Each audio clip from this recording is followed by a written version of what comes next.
This video contains a full narration of the story Tapers, a web novel written by Domenico. Chapter 1. Sitting close to an old school building, quietly entertaining itself, was a bench. While the school next to it seemed from the outside like it hadn't been cleaned in ages, this bench was perfect. It would be a struggle to sit on most of the time. There was a high demand for clean benches, usually hundreds of exhausted blobs hobbling forward at any given moment, and yet only one seat. To pass by this bench as it lied empty was a lucky sign for anybody. At this moment, as was true for the majority of the day, the bench was occupied. On one side was a small, thin man. I don't actually know who this was, and I frankly don't think it's a matter of any person's concern. On the other side, an older man, late 60s perhaps, with a considerably heavy forehead sat. His name was Marvin Mill. Not a particularly happy person, but his dreams kept him going. His eyes, always wide open, moved back and forth. He was always concentrating on 2 or 3 distinct things, paying full attention to all of them and only limited by the speed of his eyeballs. Most of his attention was paid on the school behind him. It was almost the end of the school day, or so his watch was claiming. He knew this from waiting in roughly the same spot every day, regardless of health or mood. This time, however, he had the bench. He could relax for a change and watch the children. Marvin was tired, as per usual. He fought hard to retain his consciousness, overwhelmed by the comfort of the one decent seat in the town. He couldn't let himself fall asleep, at least not on this particular day. Not that it was any different than the day before, but it was always worth it, and all days could have potentially been wonderful in his life. He had always enjoyed watching the children as they sprang out of the building and into their bright, sparkling buses which, due to this brightness, would reflect light into his eyes, preventing him from watching the children from that point forward. Damn those buses. They served no purpose in his mind but to separate him from his goals. However, some of them didn't ride the buses, and instead traveled by foot. This was the extraordinary part. No light, nothing, just pure children. How wonderful. For this man there was but one reason for living, and it was this. He could hear the bell from where he sat. It was loud, and he was thankful for that. There was a lot to be thankful for, on this day. But by now, the buses had pulled up by the school, preventing him from seeing much further. His head turned away. Soon there would be children in front of him, he thought to himself. His fingers were crossed. One child came into view, then another, yet another. He sat back, moving his eyeballs back and forth, trying to concentrate on all of them. A few looked back, reacting to his glance by walking away a little faster. They recognized him from every other day. It was a mystery to them why his eyes would settle on their bodies so silently and peacefully. They imagined his thoughts, wondering to themselves what could be so intriguing about a small group of 7 to 8-year-old children. The speed at which they walked away was mostly proportional to the inappropriateness of these imagined thoughts. Marvin's ears were ready, as they often were. Behind one group of kids was a small girl, considerably shorter than the others, but decidedly in the same age group. The small group in front of her was talking loudly and quite obnoxiously, laughing at what was probably something silly. This girl behind them, though, wasn't talking at all. Marvin didn't appreciate this silence. It didn't fit. The group of 6 or 7 kids, still enjoying themselves, began to walk a notch faster. The little girl behind them didn't do this. In fact, the opposite happened. She walked slower, and her head turned steadily toward the old man. At the sight of this, something strange happened. The man's eyes miraculously stopped moving. For the first time in years, he was concentrating on one thing, one single thing in this entire world. Not 2, not 3, not 4, and certainly not 5, a number that he had always despised. The girl came to a full stop. Marvin's heart was beating faster than it had for years, and his mouth made a closer shape to a smile than ever before. He would always appear very depressed before this moment. Marvin's concentration increased, at a time where such a thing felt impossible.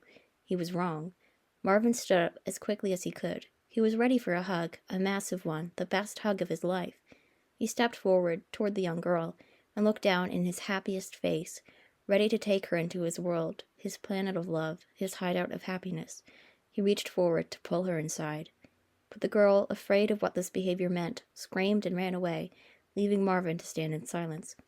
He looked down at the ground for a while, where the girl had once stood, but he soon moved his eyes back up. They began moving back and forth at the same speed as before, and his concentration had been lost. It took a while for Marvin to accept this. The happiness could not possibly leave. It needed a home. But regardless, it was slowly drifting away, as if it were leaving an old man's home, embarrassed that it had knocked on the wrong door. And of course that man was a hopeless loser, waiting for that attention for years and begging for it not to go away. He looked back and realized that another man had already taken a seat on the bench. Then he cried, just as he would cry every single day at the same exact time. "Well?" the young man asked.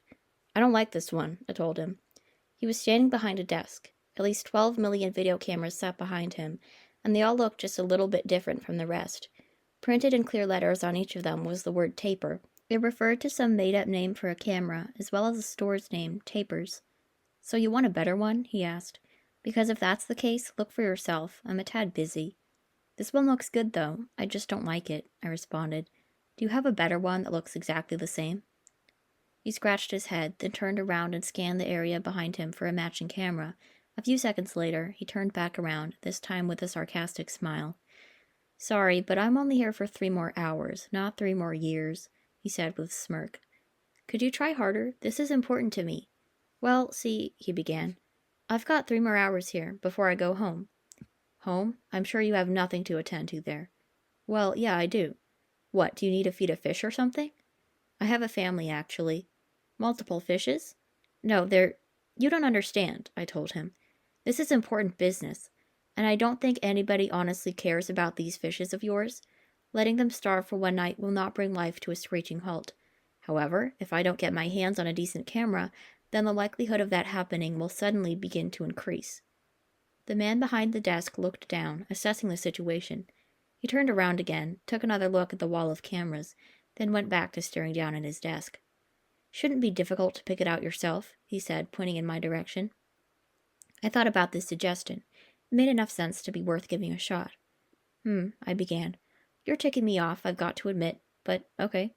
He sighed and sat down in the seat below him. I looked over at the cameras, all sitting peacefully with each other, despite their differences. There were black ones, green ones, magical ones, inside-out ones, all together in one store. It was amazing. Some of them were the strangest things I've laid my eyes on, and it didn't even matter to them. Nothing mattered. If only people got along in this way, I would think to myself. Tapers was full of wonders like this. Every time I stopped by, I would notice something interesting about the store, something that could apply to real-life situations. You could tell that these were symbolic on purpose, and that the owners of the store were intelligent, deep people with clear goals, perhaps not even related to cameras at all. I looked further down and saw exactly what I wanted, the perfect camera, almost identical to the one I was holding in my hand. Looking back and forth between them, I was sure of this. "There! Yes, I love it!" I shouted, pointing down at the camera. He picked it up and put it on the desk. I placed my own camera on the desk for comparison. "This is the exact same camera," he said. "But it isn't. Look at the label, you silly man." He turned the new camera around. On the label was, like every single camera in the store, taper in large letters. But below that was another word that did not appear to be printed anywhere on the older one. Waterproof. The man behind the desk continued to look down at the camera. He turned his head over to the window. It was pouring rain like mad. "Oh," he said. "Yeah," I replied. "My other one is broken as of 20 minutes ago." After having bought the camera, I threw the other into a nearby garbage can and ran to the door. "Sir," he said. There was silence. "Please, sir," he repeated. "I don't appreciate you placing that camera in there. You see, that's my personal garbage can." I left the store before he could finish. My precious camera immediately became soaking wet. This time it was not a problem. People were walking all about, unsuspecting, and I was about to enjoy myself. I had always loved rain. There was something about being wet that felt like fun. And combined with my greatest hobby, albeit a new one, as I only started a few weeks earlier, it was fantastic. My head was filled with ideas, but none of them were good enough for this. They would have disqualified me anyway, being planned ideas. I welcomed the limitations, though. They were exciting. I thought about the possibilities. Perhaps I could film hundreds of tiny clips and combine them to create the illusion that something else was happening, though that wouldn't have been allowed either. The idea was, unfortunately, for me to film something real. The problem was that real was the opposite of fun, and I perceived that as an entirely objective thing. You couldn't have both at the same time. It was unthinkable in my mind. For some reason, I was up to the challenge regardless. I began filming absolutely nothing. People walking on the sidewalk, cars passing by, a dog or two if I was lucky. Sometimes a few of those dogs would be wearing hats, but unfortunately that didn't happen this time. I almost felt the urge to ask somebody if they would dance for me. I turned to the left and looked into the distance. Somebody was coming. I pointed my camera into that direction and stepped away. As this person came closer, I could see her more clearly. I could tell that it was a female, but nothing else yet. To entertain myself, I built up some suspense. Uh-oh, who could this be? Golly, this will be great. And what will happen when she gets here? Murder? Let's find out. This felt pretty depressing and pathetic, but I kept at it. Maybe I could jump out and scare her? No, that's stupid, I thought. There wasn't much time left, and this was getting less suspenseful by the moment. At that point, I could see her well. It was a small child, nobody that I should have been messing with. But I kept the camera on her, and even when she passed me, I continued to follow. I wondered where she was going, and thought that maybe, if I was very lucky, it would be somewhere amazing. She looked back for a second. I tried to act casual, but it was quite obvious that I was following her. She began to run. Realizing this, I ran as well. This continued for a solid 30 seconds. Suddenly, as she was running, she disappeared. Not like magic or anything. It was my own fault for momentarily looking away. But she was gone, and I was left standing there confused. It was very frustrating. However, I caught a short glimpse of her on my fabulous taper. She was running into a house, the one to the right of me, and closing the door. It seemed like I scared her a bit. This made me feel guilty. I realized what happened. She was walking home this whole time. Nothing interesting like I thought. How disappointing. Well, maybe it was disappointing to the audience of my movie, but it wasn't quite as boring to me. I walked to the house and took a nice look at it. Very familiar. It was small, just as I remembered it. Seemed like it was kept clean for all of those years as well, though I hadn't bothered to peek inside, so that was yet to be confirmed. But it was neat to look at. It seemed pretty odd to me that I never even bothered to pay a visit after all of that time, but there I was. Things hadn't really changed. Clearly, the little girl lived in this house. That realization kind of shocked me, and it took more than a few minutes to accept it as true. Very strange. Apparently, that was my daughter. All right, then, I said. Okay, then. I didn't really mean to say that out loud in the open, but it sort of came out. All right, then. Okay, then. That's a perfect thing to say in this situation. Just doesn't matter anymore is what that implies. Okay, then. I accept this. All right, then. I walked home without a thought in my mind except for, okay, then. All right, then. Okay, all right. Chapter 2. Hundreds of feet above the ground, and an inability to fly. It felt like flying, though. There wasn't much else to call it. Maybe falling would be more suitable. Yes, she was falling. Which way was down? It certainly couldn't have been below her, as she wasn't falling in that direction. She wasn't falling up, either. Somehow the word direction did not seem to apply here at all. Could out be considered a direction? Or is it just a destination? In this world, this tunnel, rather. Perhaps there existed no concept of position, or direction, or destination, or being, and perhaps it didn't matter.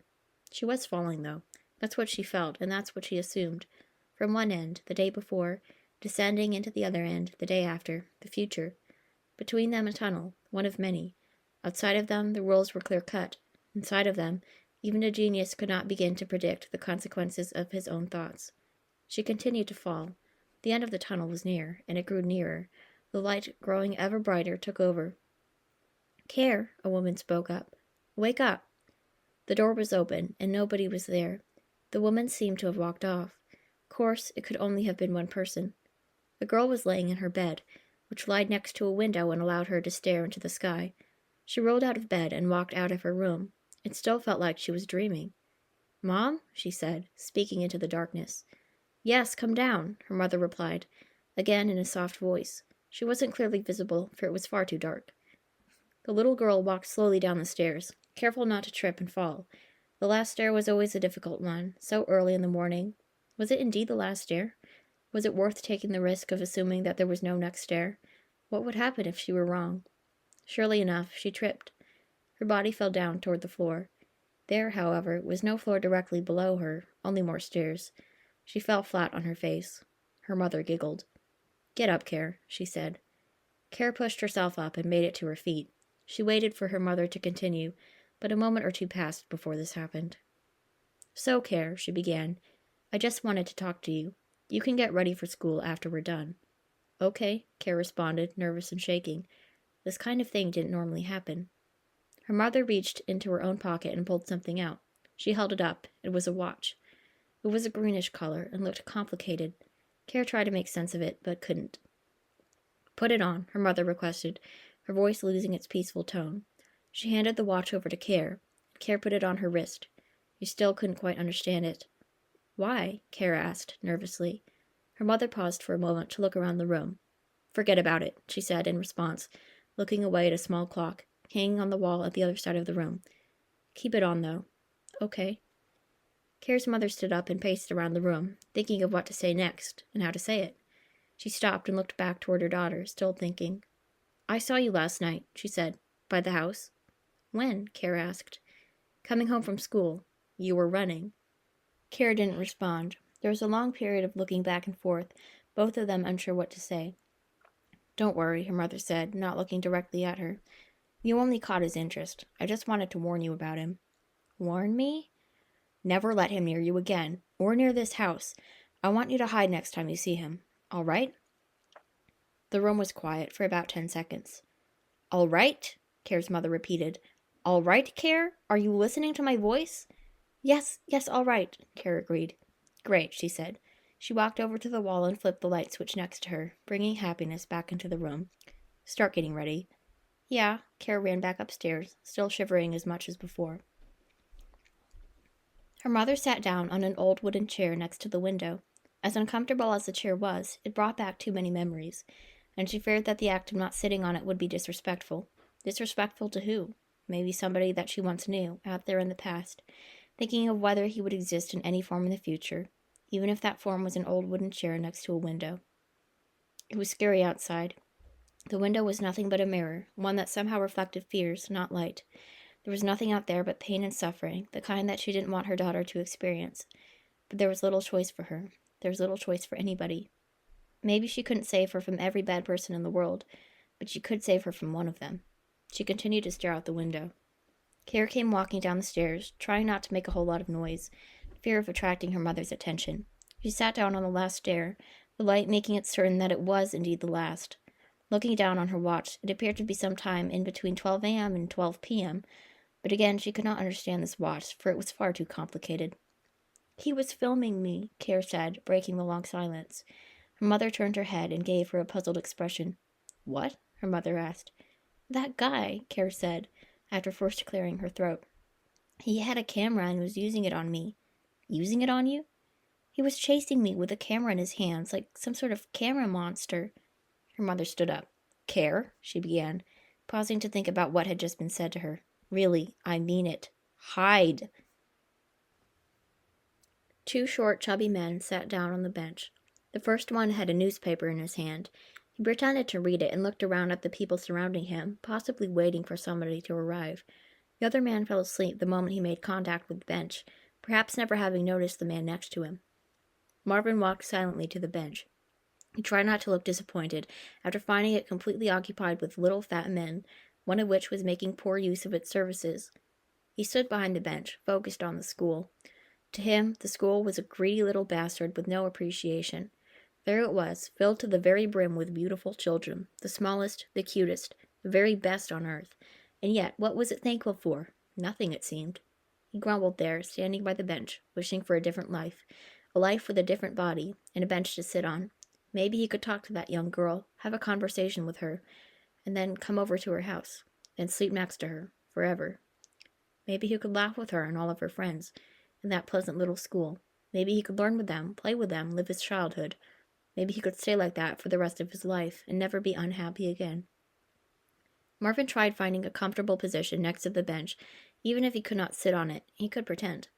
One of the fat men stood up, putting down his newspaper. Hey, you, he said, looking over the bench at Marvin. What? Marvin replied, standing up. He wasn't very used to talking to people, and he always sounded like his throat was destroyed in a marvelous explosion years ago. All that was left was a cough that wouldn't go away and a voice that you could never fully understand or comprehend. The fat man glared at him. Get away from the bench, he said. All right, Marvin responded and stepped away. The fat man sat down and returned to his newspaper, a smirk on his face. Marvin peeked at his watch, hoping for good news. Only a minute till 3. He stood uncomfortably for that slow minute. The bell rang from inside of the school. The buses had pulled up, but from this view they didn't bother him in the least. He noticed the entrance to the school. As the door opened and the kids ran out, Marvin felt like he was floating, like there was nothing above or below him, only in front of him. Fantastic. Those little boys and girls were not recognizable. Marvin didn't bother to remember them. He could barely remember himself. However, there was one recent exception. A small girl came walking by, alone again, among groups of children that continued to laugh obnoxiously, not unlike any other day. She was different from them. She was special. There was something right about her. That perfect little child that caught Marvin's attention for the second day in a row. He couldn't bear to do it again. He could not come up to her for a hug, as he did the day before. That was humiliating. To go through that again would be far too much. He had to do something with this energy. The children were running off, almost gone, almost invisible. Not much time left. All the happiness, every bit of it, was about to go away once again. That one little girl was watching, though. She was interested. She continued to stand there, looking in his direction. The fat man was watching. He knew. This was Marvin's chance. He didn't want this to happen, but it was indeed happening. The energy was taking over. This had only happened once before, but this child, this horrible child, she clearly had something planned. Marvin was shaking uncontrollably. He couldn't stop. He didn't want to stop. Hey, the fat man said. He looked up at Marvin with the most terror-stricken, concerned face you could imagine. What's wrong with you? What's wrong with me? Marvin replied angrily. What's wrong with me? Do you really want to know that? Was that a serious question? The fat man stood up. I don't think it's safe for you to be around here. Why don't you go home? Home? Marvin asked. I came here for this bench and didn't get it. Then I went to relax next to the bench. Didn't get that either. And now you're denying me the right to stand outside? Please, it would be better if... You're all the same. Why can't you be more like them? Marvin said, pointing toward the children behind him, while watching intently. He gained confidence after looking at them. But, Marvin continued, I'm going to be the better person here. I'm going to leave right now. Oh, the fat man said. He almost sounded disappointed. Thank you. He attempted to shake Marvin's hand, but Marvin ignored it. Marvin walked off, waving to the kids while doing so. They waved back and cheered for him. That one girl was still silent, though, just as she had always been. The fat man laughed awkwardly, sitting back down in his seat and picking up his newspaper. He continued to pretend that he was reading something interesting. Marvin felt better, one step closer to earning the respect of kids. However, something bothered him. He couldn't get that one girl to cheer for him, or even wave to him. The only one who was actually important didn't seem to care. And yet she did care. Why else would she have stood there staring at him? This was too much to think about. There was one big choice here. Wonder for the rest of his life what could have happened, or follow that girl home tonight. Marvin said to himself. How silly an idea. Why in the hell would he do that? Looking behind him, he could see her in all of her beauty. There she was, walking home. She was looking around, seemingly in fear, as if some horrible monster was going to come up out of the depths of nowhere and attack her. What kind of monster would be around here? Without thinking, he began walking toward her, trying not to be noticed. Every light in the house was off. The television was off, the radio was off, the plug had been pulled on everything. The darkness filled the room, creating a depressing atmosphere to add to a house previously thought depressing enough. All of the walls, floors, and ceilings were purposely painted black years ago, and the windows were purposely broken. The entire house looked like it could have fallen apart at any moment. On purpose, of course. The windows were wide open, so were the doors. The cold settled into each and every room, adding to the depressing mood, but also forming a chilling one to add to that. Stepping into this house would have made you cry. Care's mother did this to prove a point. She did it to gain attention, to feel powerful, to make anyone else feel as if they were stepping into a horror movie in which she was the evil one, the murderer, the one true horrible person, the woman to be feared. Nobody dared start an argument in this house, or they would soon feel her wrath. And it wasn't just an act. She moved slowly toward the living room window and checked outside for the 11th time in the last 10 minutes. Nothing. Looked around the backyard. Nothing. She wasn't hiding from her then. She looked over at the clock. 3:11, much too late. Finally, she sat down on her old wooden chair and watched the front yard. 3:12. Great. At least the house was prepared for her. Care would know right away that there were going to be problems. Out there in the cold, coming inside to even more of it. And it was darker in the house than it was outside. She would notice that. Her mother continued to sit, worried sick, waiting. A shadow came into view. It was Care, calm as ever, ignorant as ever. A fool to be here so late. 3:13. Perfect. Care could see her mother through the window, standing up from the chair, glaring at her with that familiar face. The lights were off, the door was open, and from out there, the house looked trashed. Not again. Care walked inside nervously and reached for the doorknob.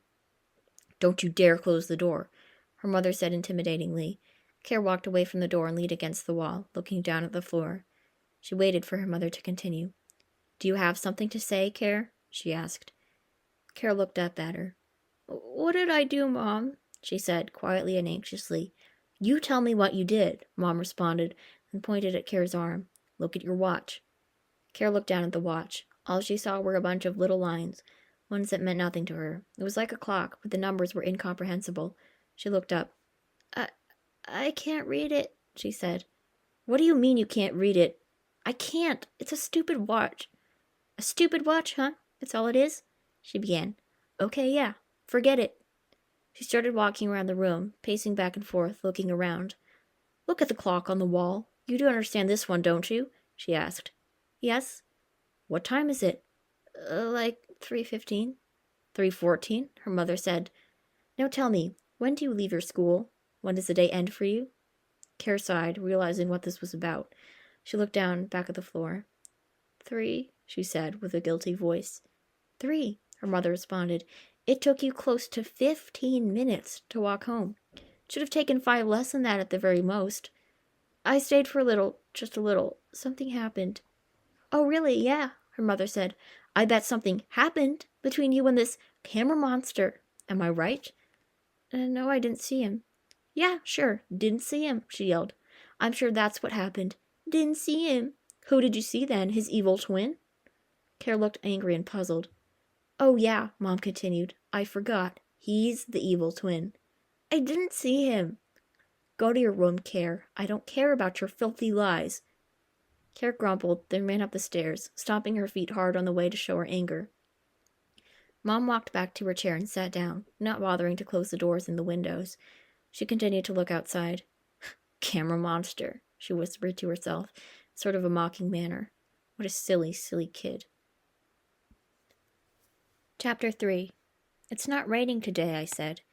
Yeah? The taper's clerk responded, looking outside. You're right, it's not. He looked around, back and forth, between me and the window, waiting for me to continue.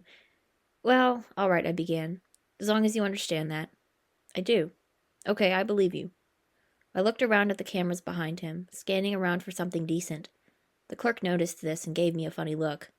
You're not picking out another, are you? He asked. Oh, of course I am, I said.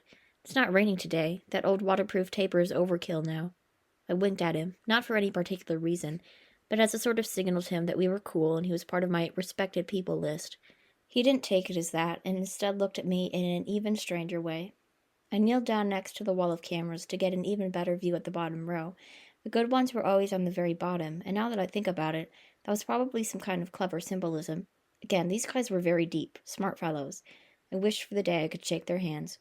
A bit disappointed, I stood back up. Hey, I said. Yes, the clerk responded. Sorry to be a bother, I began, but you don't happen to have a camera that looks similar to my waterproof one? The clerk rolled his eyes. Her window would not close. Care already tried with all of her might to close it, but it would not budge. She was never able to open it either, and yet her mother did that without a problem, it seemed. Unfortunately, it was cold that night, very cold. Her bed was positioned next to this window. It was usually a good thing.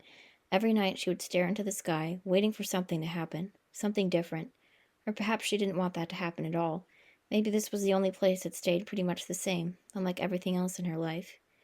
It was quiet in this empty room. There was not a whole lot that Care owned, other than a group of small dolls that had, sadly, died long ago. She used to be given a new one every Christmas.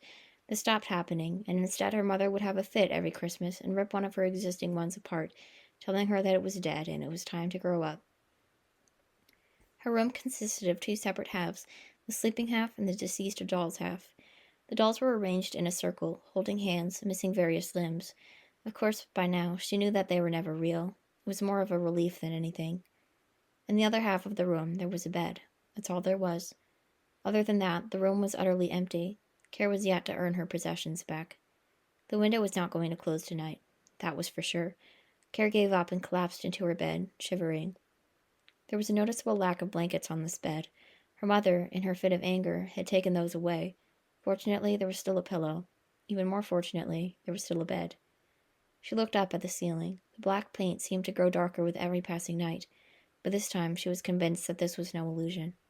Behind it, Care remembered, was a layer of bright green paint. It covered the entire house, covered her life. She hadn't seen even a tiny speck of bright green on the walls since then. Maybe it would have made her feel warmer if that green were visible. She knew this was silly. Paint was just paint. It did nothing but paint. In her dreams, though, she would picture the black paint peeling off, all of it at the same time, falling to the floor in one clump. Everything in her life was fine after that. Nobody was angry, and the green would show through not only the walls, but everyone around her. Someday, maybe. Kara sat up and looked out of her open window. She observed the houses surrounding hers. The windows were closed. The lights were on. None of them were painted black. They were different, or normal, rather. Completely normal. Those people were happy. They held in their delicate hands the remedy, and they were sharing it amongst themselves. Marvin figured he wasn't going back home that night. He found a seat next to a window and sat down on the grass. He checked the time. It was getting a little late. Maybe he was overdue for some rest. Rest was always the answer. He had his day planned out, believe it or not. Marvin pulled a piece of paper out of his pocket, held it up close to his face, and read the words he had previously written down on it. School. Yes, indeed. He should have been there for a much longer time, but he was planning on sitting on the bench, which did not happen. Marvin felt the anger coming back. That large, fat man, telling him what to do, making him go home. He obeyed that man. He couldn't help but think of himself as a coward, someone who couldn't even stand up to a fat man, let alone his greatest fears. Those were an even larger threat to him. In fact, those fears were beginning to show up at this very moment. He continued to read off the paper. Walk home, lay down, sleep. 3 things that also did not happen. Those might have been better choices, and he still could certainly have turned back. That wasn't what Marvin wanted to do, though. There was something different that he wanted to do. It was the perfect time for it, the perfect place for it, and he would probably get away with doing it.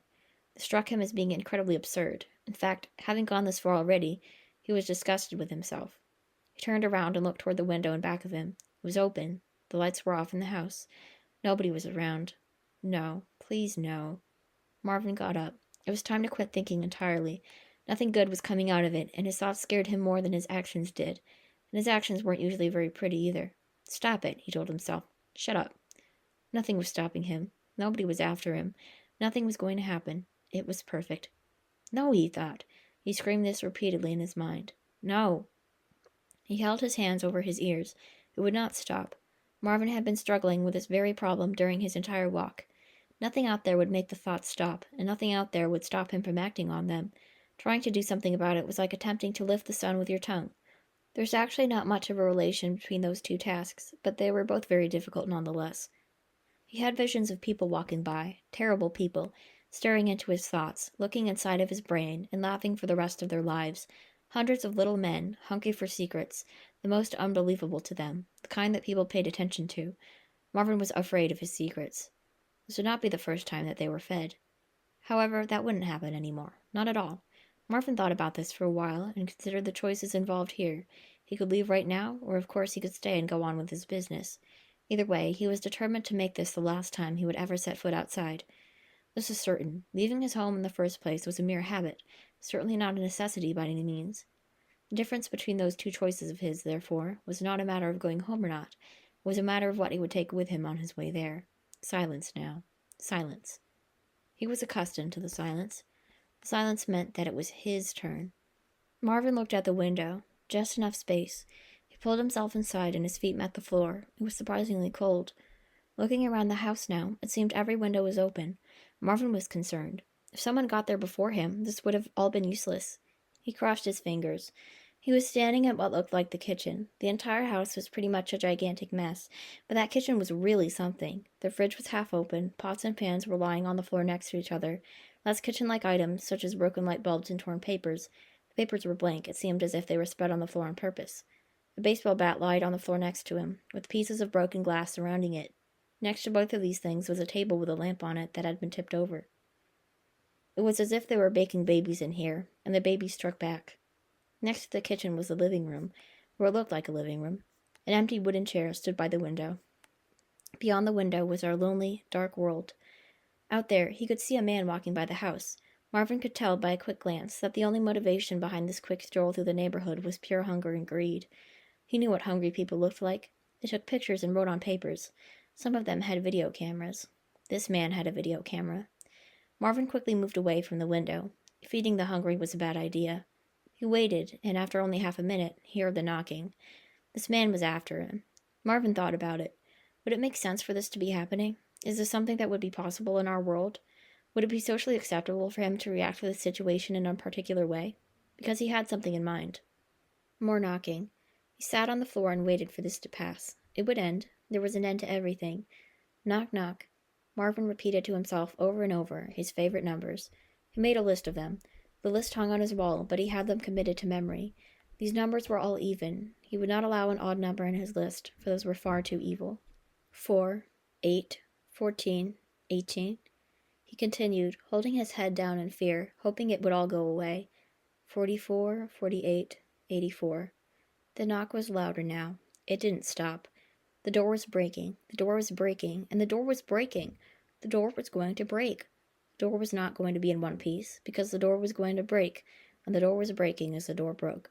The knock, that knock, another knock, 4 knocks, 8 knocks, 14 knocks, more knocks, more knocks, speeding up now, speeding up now, speeding up. Louder. The door was breaking. Marvin ran up the stairs, tripping several times along the way, finally to collapse onto the floor when he made it up there. It wasn't going to stop. The noise, though, it was filling the house, and he knew that if he screamed, nobody would hear. It was relieving, but he did not take the chance. The door was breaking. The door was breaking. Up on that second floor, there was but one room visible to him. He stood up and walked toward the door, then grabbed the knob and turned. He opened the door. Inside was an almost empty room, if it were not for a bed and a collection of little dolls. Marvin walked over to the bed. It was not empty. How wonderful. How beautiful. He reached for the girl's hand, grabbed it, and held tight. At that moment the knocking stopped, and it was quiet. Completely quiet. Marvin felt as if he were waking up from 10,000 dreams and brought into a new world. Nobody was at the door. Nobody was ever knocking. The door was fine. He almost cried. It was time to go home. Chapter 4. Whatever was not yet finished would be finished. If this never happened, there would be nobody on the other end to pick it up. Nobody to receive it. Nobody to care.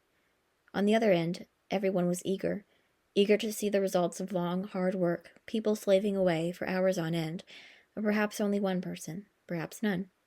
The stories that told of this, these tales of creation, had their own tales behind them, stories upon stories. Naturally, you will add your own experiences to the pile. Would they be told? The end of the tunnel was near. Tunnels were limited. You could only pass through so many of them, and when you have finally run out, there's nothing that you can do about it. The tunnels are behind you. What, then, would be the fate of this project, without enough tunnels to work within? There was something that needed to be built. A happiness engine. Kara had slaved away on this project for many, many years, but there was not much time. Inside of these tunnels, work could not be done, but within them, she could build anything. But how many tunnels would there be? How many dreams could she possibly have left? The end may have been near. She wouldn't have known it. Parts, pieces, bits, all around her, scattered about, waiting, talking in thousands of languages, specialized, made for the communication of one thing to another. In this particular case, a piece or a part talking peacefully to their handler. Care was proud to be a part handler. Every night she would be the handler of thousands of pieces, assembling them together into her happiness engine, communicating in each and every little language. She was a master of these languages. She knew every word by heart and could say them all simultaneously. She was alone, with nobody to compare herself to. Everyone else was out there, in a different tunnel, building a sadness engine, adding to it every night. If you are unsure which engine you are building when you sleep, it's probably the sadness engine. She wasn't always alone, building this thing, but recently as the outside world began to tear apart, her life inside of these tunnels was ruined as well. Her family took pride in this goal, to build this engine as Care envisioned it, but that part of her life was over. Maybe it never happened. That wouldn't have been surprising. Putting these pieces together was easy, but time was limited. If there was just one more person around, one more part handler, maybe this would have been possible. Standing up, Care looked across the room for a small, flat, circular piece. None of them appeared to be in that shape. There were square parts, some triangular parts, but no circular ones. If it didn't exist, why did she need it? It was easy to ignore, and indeed that's what she did. But at some point that round piece was going to be necessary if her dream of building the happiness engine was ever going to come true. Regardless, she returned to the engine that she had successfully built so far and found an empty space for a rectangular part. This part was easy to find, and she proceeded to have her usual conversation with it. These were all spoken in different languages, one for each individual piece. This conversation, however, played out a bit differently than the others. The The piece told her that it was time for a change, told her that the only logical choice would be to give up and try something new. It's all going to be useless, it said. Nobody is going to help you. There will be no benefit from a happiness engine, because at this point it is far too late. Of course, he did not speak in that language, and there was no complete one-to-one correspondence between his language and our own. Care didn't understand this. She ignored the suggestion and returned to her work. This engine was going to be perfect. Care wouldn't believe anything else. Chapter 5. She woke up in a chair. Surrounding her was what looked like a classroom, dressed up to not look like a classroom at all. A chalkboard on the wall in the very front of the room was partially blocked by a shelf. It appeared to have a few words written on it, and maybe part of a drawing. It was clear that the chalkboard had not been used in years, and that what remained on it simply wasn't erased. Some of the words were readable. Another, begin, add, for. Soup was written as well, probably just the first half of a larger word that happened to be covered up. On the shelf were a few books and things. A large desk sat at a few feet in front of it, with a chair pulled under. The desk was covered with seemingly random objects: scissors, mirrors, papers, magazines, and even a couple of marbles. In the corner was a rotten apple. Maybe it was put there recently to add to this old classroom theme. The closet to the left of her, with the door partly open, was filled with small school desks. The chairs were in there, too. Care was sitting on a chair identical to those. It felt like it was going to break at any moment. A few markings were made on it, mostly random doodles, but some profanity as well. The chair was sitting in the middle of the room, facing the larger desk and chalkboard. She was positioned awkwardly on this chair, sitting very close to the edge. She was also tied to the chair with a rope. Outside of the small classroom, beyond the walls of which Care sat between, a number of quiet but intimidating footsteps were heard. As they approached her, these threatening sounds, she rocked back and forth in her seat. Not that it would have moved her, for after closer observation, Care noticed that this chair was in fact glued to the floor. Thus there was no escaping the situation, whatever that situation may have been. Faster, harder, these steps became. Next to her was a door, the knob of which was beginning to turn. She didn't quite know what was going on, and maybe it didn't actually matter. There was a possibility here that, as the minutes went by, a slow but steady transition would take place, a transition between now and later, between danger and safety. Some powerful force would push it all away, every last bit of it, and only Care in her bed would be left. Certainly that disgusting chair would be gone, and so would that doorknob, which continued to turn. As the knob came to a stop, so did everything else, and not a noise was heard for the next couple of seconds. "Hello?" said Care. She didn't feel in control of her voice. As a direct response to this, the door shot open and slammed against the wall. The knob came flying off, like it was already loose. A man came stomping into the room. A horrifying smile spread across his entire face, like this was simultaneously the greatest and worst day of his life, and that he was trying to hide the sadness by taking advantage of the extreme happiness. The joy was uncontrollable, and it looked like it was about to burst out of his forehead. He also looked very eager, a little too eager. He turned toward Care, and his mouth opened wide, like he was feeling in the mood to yell something. It was overwhelming, the situation here, and only one word would leave his mouth. "Yeah!" He held his arms out wide, like he was ready for a hug. Care tried to scream, but it just wouldn't happen. Instead, she just stared at him. The man came walking toward her, the smile still not leaving his face. He looked like he was thinking of something to say. "This is my life!" he screamed, looking around awkwardly. "Hello, kid." Care didn't say a thing. The man, at first, decided that he would wait for a response, but soon gave up on that strategy and continued. "No," he began. "Who are you?" He continued to look around the room, waiting. Still no response. In fact, Care looked like she was about to cry. The man widened his smile, shook his head, and walked to the back of the chair. He held both sides of it and rested his head on the top, looking down at Care. "This won't do," he said. Silence. In the distance was the faint ticking of a clock in the corner of the room, hanging on the wall next to the chalkboard. Each tick was louder than the last. "My name is Marvin," he continued. "Please say hello." Nothing happened. Care held her mouth shut. "Say hello," he repeated, irritation in his voice. As the clock continued to tick, and the silence built up into something increasingly powerful, Care felt the need to explode in her chair. She wanted to do this for several reasons, some of them old and some of them new. It didn't actually need to happen here necessarily, it just needed to happen soon.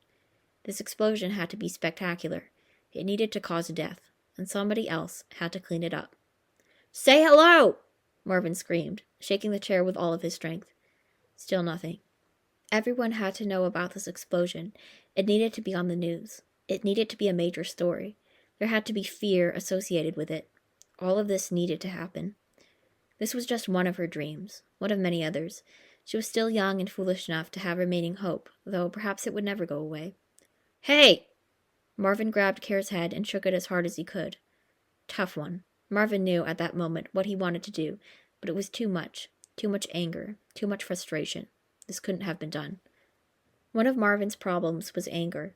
He had absolutely horrible anger issues, and yet even in the midst of a fit, his mind would be there giving him the facts. "No, you can't do that," it would say. "That is wrong. Rethink this." Usually it worked. Sometimes it didn't. Luckily, in this particular fit, all was good. This was a different person, after all, someone that Marvin trusted. She was not evil. She was not hungry. She was but an innocent, scared child. What was there to fear? He let go of her head. She let out a scream, but Marvin quietly ignored it. He never quite gained his smile back, but the happiness was once again flowing in. Nothing was wrong here, he repeated to himself. He even said it out loud. "Nothing is wrong here," he said. "Nothing is wrong here." That wasn't completely true. The door was broken, for one thing. He also couldn't possibly have left his home again, not after what had happened. It was pretty bad, this situation, and at the same time, the best thing that could have ever taken place. This was Marvin's dream, basically. He never specifically dreamed of it, but surely he would have eventually. It was difficult deciding whether or not he made a good choice. Only time would tell. He began walking over to the table in front of the room, up against the chalkboard. It was filled with various little objects, some of them useless, some of them fun, some of them strange, but that's pretty much the same thing as fun. His hands moved around the surface of the table, as if feeling for something. Similarly, his eyes moved back and forth, scanning it. As he grabbed for something at the corner of the table, about to fall off even, he decided that he found what he wanted. It was a long, thin object. No, that's not it, he thought. It was just a pen, and a weird one at that. He put it back and continued looking. Kara simply stared forward as this happened. Nothing seemed to be on her mind anymore. There wasn't much to think about at this point in time, and in fact, it would probably have been better not to think about anything anyway. She watched as the strange man scanned the table. He pulled up another object. It was similar to the other one, but no, it wasn't the same thing. He laughed for a second, probably feeling silly for taking so long to find an object on a table. He held it up as if getting a better view at it. It appeared to be a syringe, complete with a needle and an odd-looking liquid resting inside of it. Care recognized this little thing. She recalled a few specific memories of them. Not good ones, mind you. Marvin's next action wasn't clear. He just waited there, looking at the syringe, thinking to himself, staring into the liquid. It was a bluish liquid. Somehow it looked like it could burn through your skin, or separate into 3 solid cubes that would then force themselves down your throat. Luckily it couldn't do either of those things in reality, but the simple act of showing it to somebody could be enough for quite the scare. After a good while of doing the same boring thing, something different happened. Marvin turned around, still holding the syringe in his hand, and his eyes began to rest on Care. They were wide open, eager. "Hello, you," he said. Care gulped. Marvin stepped forward. Then he walked slowly in Care's direction, keeping his eyes on her. Actually, at this point, her arm. "So," he began in a quiet, sweet voice, "what's your favorite color?" Once again, he was given no response. Care didn't even begin to consider saying anything. "No," he said. "I mean it." Nothing. The clock continued to tick.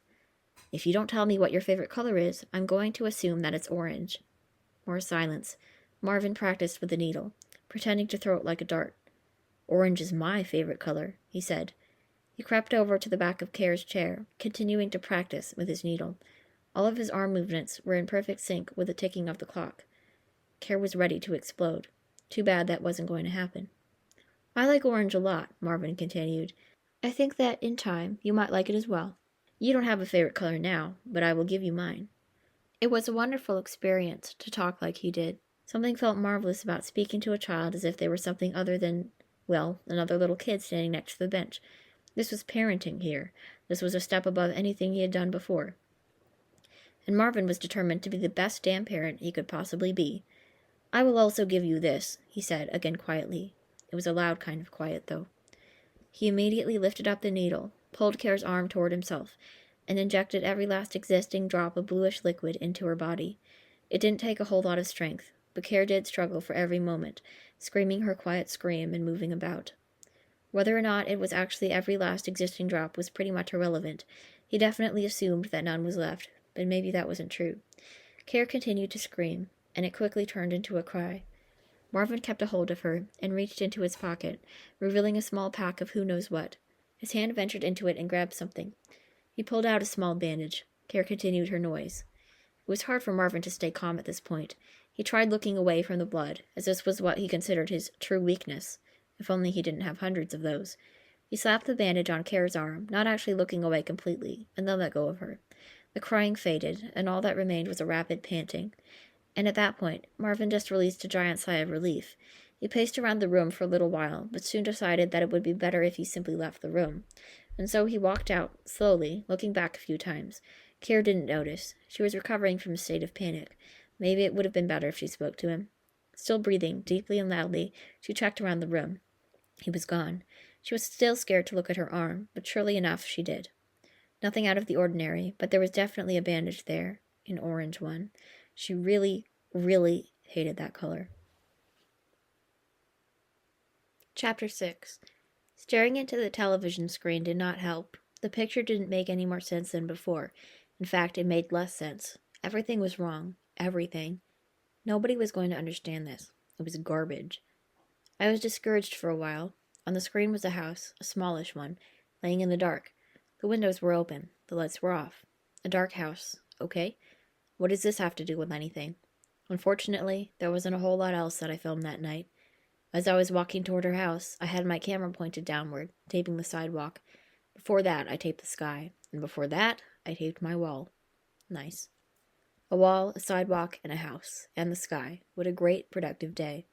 To be fair, though, my wall was beautiful, and the sky didn't look bad either. The sidewalk was the ugliest thing I had ever seen in my life, and I've seen some ugly things, but it's the inside that counts. Also, to be fair, the house did have some relevance. My daughter lived there, supposedly, and I definitely did film her the day before, but it didn't feel interesting enough. This wasn't going to win anything. I picked up my remote and began to rewind the tape. The house was still in view. I was leaving at this point, but now I was going back to it, knocking on the door in reverse, looking through the window in reverse, probably thinking in reverse as well. Waiting. Last night I was standing by her door, just waiting. Knocking on the door, waiting, looking inside, knocking, waiting, thinking, knocking, thinking, knocking. And I knocked harder, waiting. It made sense that you didn't answer the door. It was late at night. The only reason I myself was not asleep at that time was, well, because I wanted to check on my daughter. I wanted her to smile for the camera. Watching myself do this again, in reverse, brought the feeling back. I wanted to see her, not just for the footage, but to bring it all back for just 1 second. And to, of course, meet her mother again. That would have made my day. I watched it all unfold. Everything was exactly as it looked earlier, peaceful and depressing, the exact opposite of what I remembered from way back when. Then I spotted something, and stood up from my bed, staring into the television. Beyond the open window, hiding in the blackness, was a head, a body, 2 arms, hands, fingers, dark, looking out, looking in, looking out again. Okay, then. The figure walked back and forth in a panic, wishing for all of it to end. Then he was lying on the floor. It was an odd sight. I paused the tape and looked closer. Wow. This wasn't a person I recognized, but right away, at that moment, I realized what was going on. There was a feeling of relief, a feeling of regret, and a feeling that couldn't be described, all rolled into one and lodged into every opening in my head. I shut off the TV, placed the remote on my bed, and left the house. But I didn't forget the camera. Life at Tapers felt infinitely better than life at home. If I could really have lived there, I would have done so. It was magical. Everything about it was magical. If you ever tried to think about the Tapers store without thinking of magic, and if you succeeded at this, surely you were not actually thinking of the Tapers store. Maybe you were thinking of something else that sounded like Tapers store, like Papers More, for instance. There's not a lot of magic involved in requesting for more paper. Even the door looked nice. It had a little smile on it, as if saying, "Come on, open me," to each and every customer, no matter how ugly. Everybody was allowed in Tapers. Everybody was allowed to have a taper. Everybody was allowed to annoy the Tapers clerk. And so I decided to go inside, ready to greet him with a big hello, like I always have done. I opened the door, a smile on my face, and waved. "Hello," I said, closing the door and then quickly glancing at the wall of cameras. He released one of his giant sighs. Then he looked away, like he was trying to ignore my presence. For some reason, he looked especially tapery that day. That made me feel even better about the world. "Come on, where's my greeting?" I said. "I like you, man. You're my favorite taper man." The clerk looked over at me. He didn't appear to be in a bad mood or anything. Perhaps he was just so glad to see me that he needed to refrain from going too crazy. I, of course, understood completely. Okay, yeah, whatever, shut up, he responded, waving back but with very little effort put into it. Hello, I mean. I walked up to the counter. He looked at me for a second, but then returned to reading his magazine. From my view, it looked like he was reading the Tapers magazine, though there was probably nothing else you could get at the Taper store anyway as far as magazines go. And if it were anything but the Tapers magazine, the manager probably would have taken it from him and hit him with it. The clerk tried to ignore the fact that I was staring at him. Hey, I said. He looked up from the magazine, stared back at me for a few seconds, and then spoke. Yeah? He asked, as if waiting for me to continue. Yeah, I replied. I need to talk to somebody about this. About what? Well, I began. You have time, right? Are you busy right now? This definitely wasn't how that clerk wanted to spend his time, but still, he couldn't lie and say that he was busy because he really wasn't busy at all. In fact, it was rare for somebody to even visit the store. See, Taber's wasn't exactly popular. Right across the street was another store, one that sold equally great cameras. A very lame store this was, but somehow people liked it.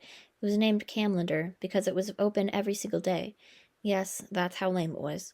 And yet, somehow, everybody was there, as in not here at Taper's. That was bad. The only reason that Taper's was still around at all was the magazine.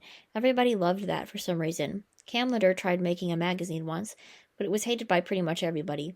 They never quite understood why this was, but soon happily forgot about it and returned to their store. Regardless of the magazine's success, Taper's was still a largely unpopular store. A fortunate side effect for this lucky clerk here was that he could be paid for doing absolutely nothing but deal with me every day. Almost nobody else came in, at least not on days like this. They were all at Camlander, having a ball. Sure, I have time, he responded, immediately regretting it. I smiled and went on. I stopped by at my ex-wife's house yesterday, I began. Just wanted to see her again. I brought the camera. A camera? He asked, hiding his amusement. Were you going to film her killing you? No, I was going to film my kid. She's a good girl, but she ran away from me last time. I wanted a second try. Ah, it's for a contest. Anyway, that wasn't the only reason. No, it wasn't? His interest was slowly dying away, and his eyes started moving back toward the Taper's magazine. It was a good magazine, after all. You couldn't help but stare at it. I also kind of wanted to see my wife again, I said.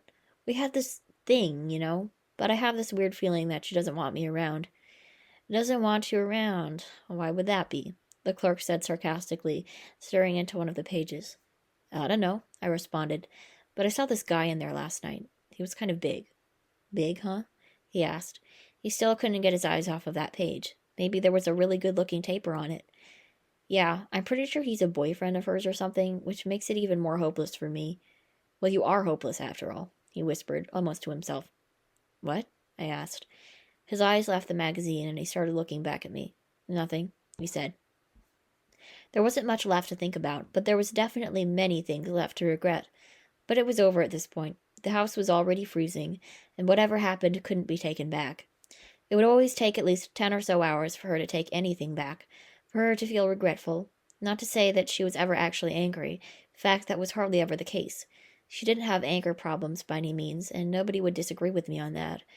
Most of it, instead, had to do with self-esteem and loneliness. Not that it mattered what her problem was. Nobody was going to cure it. For that to happen, someone out there would need to care. She had nothing in particular to do on this Saturday morning. It would be almost acceptable for her to fear getting out of bed. Almost. Coincidentally, she really did have this fear. It was a very common occurrence. What she was really afraid of, though, was her daughter. Of course, Care couldn't have actually done anything to her, but the fear was still there. She feared even the thought of starting a conversation with her. The guilt was taking over every single mental process. Nothing could be done.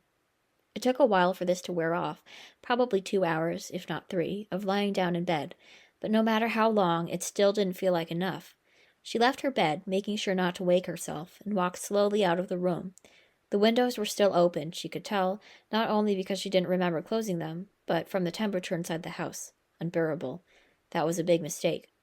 She knew it was a mistake because of the temperature, obviously, but even if this wasn't true, even if temperature didn't exist, and everybody was comfortable all of the time, and we all had a big no-temperature party every day of our lives, which I must admit would be pretty damn cool, no pun intended, it would not make any difference.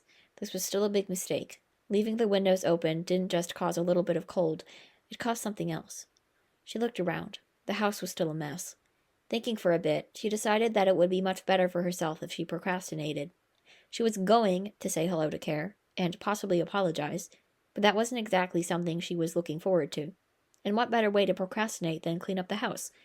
Of course, what a great idea. She looked up. There was a broom on the ceiling. Perfect. Picking it up was a challenge. She stuck it up there pretty well last night. Nobody was going to get that thing in a million years, she told herself the night before, with a grin on her face. What an idiot. She felt like slapping herself. It was stuck to the ceiling with glue. How nice. After a few seconds of embarrassing attempts, she gave up on getting it. That broom was a piece of garbage anyway. Very frustrating, though. She began wondering why it was even up there. Putting it on the ceiling wasn't exactly necessary, after all. It would have been quite easy to make the house a mess without completely ruining her own life in the process, but no, that's not what she ultimately chose to do. To make matters worse, the other brooms were stuck too. One of them was on the wall, another was on the floor, and her favorite broom, yeah, she had a favorite broom, was inside of another broom. I'm not even going to begin explaining how that happened. The obvious next step here would be to procrastinate again. To distract herself from this annoying task of cleaning up her ugly house, she decided to wake up Care and possibly apologize for her awful behavior the night before. It was the nicest thing to do. After all, everybody likes to be apologized to. It makes them feel great. She walked up the stairs, tripping once. You couldn't walk up those stairs without tripping at least one time. And looked over at Care's door. It was a pretty door, perfectly black, like the rest of the house. Maybe it wasn't unique, but that was kind of a good thing to her. The door was also open. Open doors are very inviting. Even if you can't be like Tapers and have a smile on your door, you can go for the next best thing and just keep it open all of the time. Camlinder did neither of those things, and even though they were completely successful, don't use them as an example. Care's mother didn't like this open door. She saw it as a bad thing, and in fact it was. Care? She said. There was no response. Care? She repeated, looking around her room. Care, are you there? I wouldn't have been able to make that rhyme with a straight face. Care's mother really had no sense of humor, and even when she did laugh, it wasn't at anything funny. Kind of liked that about her, though. She stepped into Care's room and looked around some more, a worried look finally showing up on her face. The bed looked absolutely perfect. In fact, the whole room looked perfect. Everything looked great. But there was a missing child. The black walls stared her down, as if chanting, "Leave the room! Leave the room!" hundreds of times per second, until she finally obeyed their request. The dolls continued to sit down quietly, ignoring the angry walls and going back to being deceased. She could feel the hatred built up in this room. It was overwhelming. Even the bed wanted her dead. See, I found that rhyme to be amusing. If Care's mother had said it, I don't think she would have even giggled in response to it. She walked back down the stairs, tripping of course, and called her name one last time. Care! No response.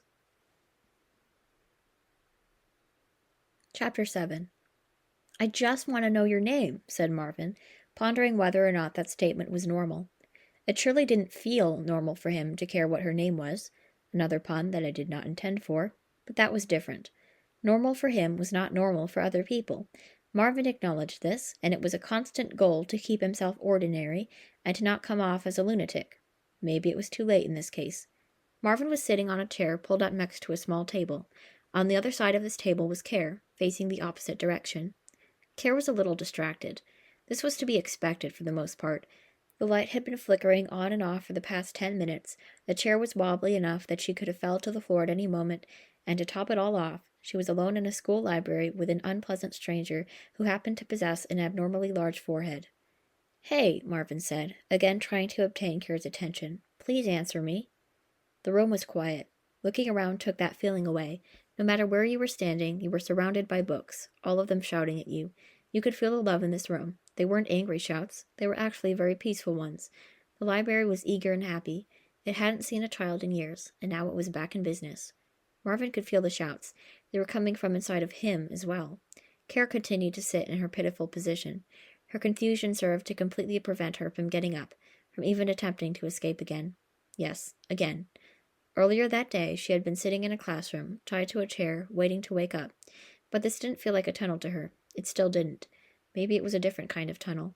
She was later taken out of the room by this same man, pulled through a hallway, carried through a couple of other rooms, placed on the chair she was now sitting on. The motivation for resisting was non-existent, gone, nowhere. It took way too much energy, was completely and utterly useless and only made things more difficult in the long run. Not that Care actually thought this through. She didn't at all. She was just confused and distracted. Marvin needed a new strategy. Simply asking this girl to talk to him wasn't going to make it happen. He stood up, pushing his chair in, and started to walk towards Care's chair, faking a smile similar to the one he had on before. It could have fooled me, honestly. "Girl," he began, laying his hand on her shoulder. "Talk to me." Care's response was almost falling off the chair in surprise.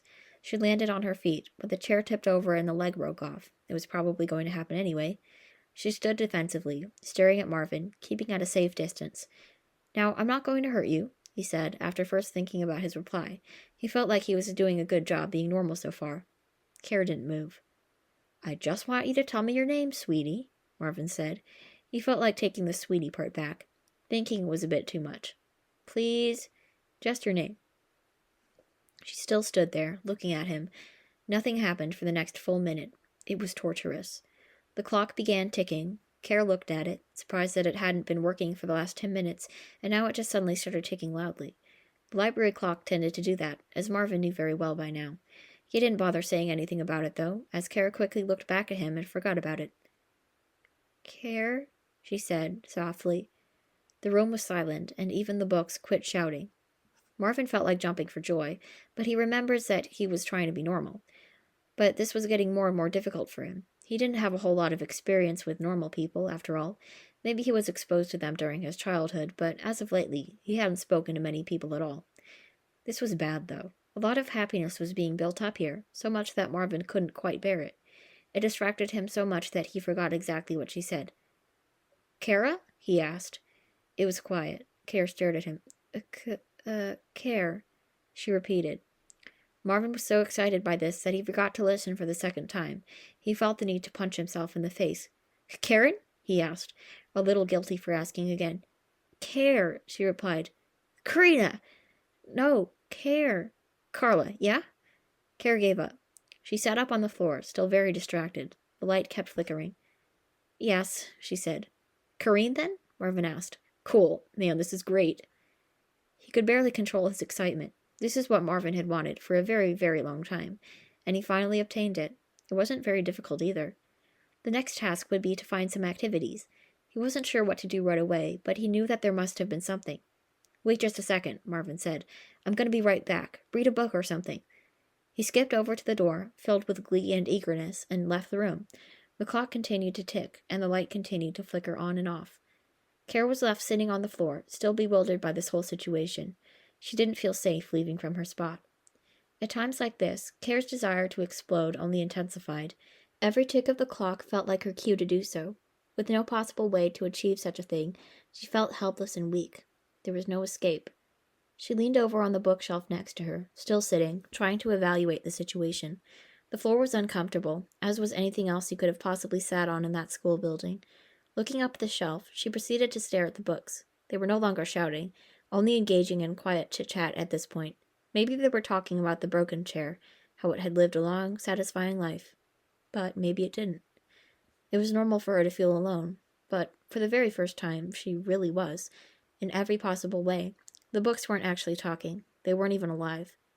Care completely understood and accepted the situation. The confusion was gone. She was not imagining any of it. She stood up and took a look at her surroundings. Obviously a library, not a very big one, though. In fact, the school was very small in general. She recalled being pulled through a small hallway, which appeared to be the only hallway in the entire building. Only about 6 classrooms. A hallway, 6 classrooms, and a library. She saw another door. It probably led to a cafeteria or something similar. Care couldn't help but wonder. Maybe this was some kind of factory of sadness. It had all the characteristics of one, not to mention it was doing a damn good job generating fear and misery, and even though it produced enough of it to potentially feed a city, only one person was actually receiving any. Was that unfair to Care, or was it unfair to the city? It was a good thing that, coincidentally, Care was on her way to creating the world's first factory of happiness. Experiencing the polar opposite was probably helpful to her. Now, if only she could find that circular piece. Rummaging through the drawers and closets felt like a childish thing. Marvin tried to make it feel childish. There were toys all over the place, just waiting to be found. And they were going to be found. There was no question. He didn't really believe with complete confidence that there were toys in that school, but that was uncertainty. Marvin rejected uncertainty, at least for this brief moment. Would a child be uncertain? Somehow he didn't think so. His fairly limited experience with children led him to this fact, though for the most part he wasn't completely ready to rely on his own knowledge. This was his favorite classroom, second door to the right. There was no question about it. It was clearly a superior room. It had 2 closets, after all. The other rooms had but a single lonely closet, and those closets were already full. Absolutely useless. Actually, one of the closets in his favorite classroom was full as well, but that's the reason why having a second one was so important to him. He had an entire closet to himself. It was great. Though, oddly enough, he never quite figured out what to put in it. This empty closet, however, was not entirely empty. He opened the door, standing back just in case he was opening the full closet by mistake. He did that last time and nearly injured himself. Inside of the closet was a short rope and a flat, circular object. The rope seemed to have some toy potential, and the circular object looked like some kind of a frisbee. He grabbed them both and closed the closet door, storming out of the room soon after. When he made it back to the library door, he stopped. Not because he was nervous, and definitely not because he was dreading anything. Quite the opposite. He was in a fantastic mood and couldn't wait to have some fun. But he wanted to make a good impression, and his first idea was to work on his entrance. Well, there was a rope and a frisbee here. The rope could possibly have been tied around the frisbee, combining both experiences into an entirely new and original one. Yes, Marvin liked that idea, but what would he do then? Indeed, that idea felt like a dead end. The rope didn't necessarily need to be used just yet. It was just a rope after all. The frisbee, however, was useful. All he really needed to do was throw it. Nice. Marvin was happy with himself. He was determined to spread that happiness. At least one other person would be in a good mood by the end of the day. Immediately, Marvin pulled open the door and screamed at the top of his lungs. Catch! He then proceeded to throw the frisbee, not actually paying attention to where it would end up going, but feeling pretty good about himself while doing so regardless. His smile almost completely wrapped around his head, while the rest of his face simply looked away and hoped that it would not be held responsible. It was heavy, certainly unlike your typical frisbee. One of the reasons why Marvin was so proud was his ability to throw such a heavy thing a considerably far distance. Care screamed, as she was directly in front of it by some strange coincidence. It took just a little bit too long for her to respond, and the quite rock-hard object unfortunately made direct contact with her face at incredible speeds. She flew back about a foot, and the frisbee fell to the floor. Marvin stood there in awe, at first admiring the strength of his throwing arm, but then quickly began to panic as Care started to cry. Chapter 8. Nervous wrecks, scrambling about, hands in pockets, looking down at the ground, no enthusiasm for anything, hopeless people ignoring the world. Sometimes it felt like they were everywhere. Maybe they were. It certainly wouldn't have been surprising. They thrived on the sidewalks, all marching forward at the same lifeless pace, spreading the gloom, for all to enjoy. It was like the world, as well as everything else, had given up on this town. And I, with my trusty taper, had the pleasure of filming all of them. They weren't happy about it, but then again, they weren't anything. I must admit, when given this task, my first thought was not a positive one. It may have been something along the lines of, "Oh no, why am I doing this?" Or, "Please, they must be joking." Or even, "Why does everybody else seem so confident right now, whereas I sit here and talk about how horrible this place is? I mean, we all live in the same little town. Perhaps this is all some sort of illusion, and I am the only depressed person here." Tapers was never depressing. It was perhaps the only place where that feeling did not exist in any way, shape, or form, and sometimes they even had music playing. Those were usually good days. Camlander never had music playing. Walking into that store was like crawling into a corner and dying. Maybe that's why people liked it so much. The most that I could have done was tape nothing. Maybe that was the best choice, because other than that, the only reasonable action would have been to give up and forget about it. And that didn't sound like a very good idea, looking back at how much time I wasted. Hint, it's a lot of time. I lifted the camera up and began recording. The beings on the sidewalks took no interest. A few of them looked over and pretended to ignore me, like they were ashamed to have cared about something. I guess that's what I would have done as well, if my reputation of being a loser was in jeopardy. That wouldn't have happened to me, though. I don't lose reputations. Still taping nothing, I decided to walk forward, with no real destination in mind. More people began to take notice of me and my taper. When that happened, I made sure to zoom in on them and wave. Naturally, they did not bother to wave back, and I returned to my business of doing nothing. It continued to bother me, though. None of this was interesting. Nobody was going to care. As that last word bounced around my head, I was reminded of my daughter, and all of my other concerns were temporarily destroyed. I hadn't seen her in the last couple of days. I even waited for a solid 20 minutes, and admittedly I brought the camera every time. It was really beginning to worry me at this point, much more than anything else had recently. She clearly was not going to school, but why was this? Why was she not leaving her home? This was not an entirely selfish thing. While she would have been very useful in satisfying my own desires, I truly did worry about what could have happened. It felt like I was losing something that I never had. It also kind of felt like a combination of loss and guilt, and it never ceased to drive me insane every minute of the day. I tried shaking the feeling off. It wouldn't go away easily. Everyone began to look at me funny, as the number of people I bumped into every second increased at a very uncomfortably fast rate. I wasn't expecting one of those people to be my worst enemy. Really, I wasn't. In general, this isn't something you would think is likely to happen, and at the time I didn't even know this man.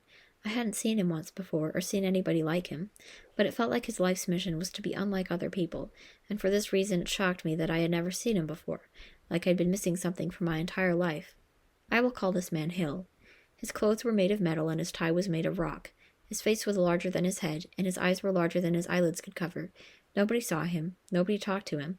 Hill didn't like people very much. It was his assumption that, if he could be seen, people would not like him so much either. He lived his entire life under this assumption. Unaware of this man and his presence in front of me, I continued forward with a distracted look on my face, searching for the answer to my problems. Thinking of Care, the pure innocence, the opportunities, was taking over my mind, and the thought that she was gone had taken it over as well and crushed every one of my hopes. He appeared in a flash, staring directly at my face, his eyes almost coming out of his head. I bumped into that face. Needless to say, he was angered, and I was shocked beyond belief. The pure awe of the situation sent me down to the ground, as did his powerful stare. My taper rested in his hands. Getting up was impossible. I was stuck to the sidewalk, and nobody else seemed to notice. They simply passed by, like absolutely nothing was happening, and life was still just as boring and hopeless as usual. I felt like pretending that same thing, but it wouldn't have worked out on my end, with a large man forcing me to the ground. "You," said Hill, holding my taper tight, like he was intending to cause damage. It worried me that he would really have done that on purpose. I didn't want to respond to him. Every part of me wanted out of the situation. He continued, "Is there something wrong with you? Get up off the ground." My ability to move suddenly came back. I stood up and looked at him, feeling like a complete fool and ready to leave. "Oh, I'm sorry," I said, trying to ignore the impossibility of what was happening. "I'll be more careful next time." "No, you will not," Hill said in response. I waited for his next action. Surely there was a purpose as what he was doing, I thought to myself. But nothing happened, and I needed to speak up. "Could you give me my taper back?" "Taper?" he asked. He looked around, then at his hands. "Oh," he continued, holding up my camera. "This thing?" "Yes," I said, nodding. "Give it back, please. It's mine." I reached out my hands to take it, faking a smile to pretend I wasn't completely freaked out.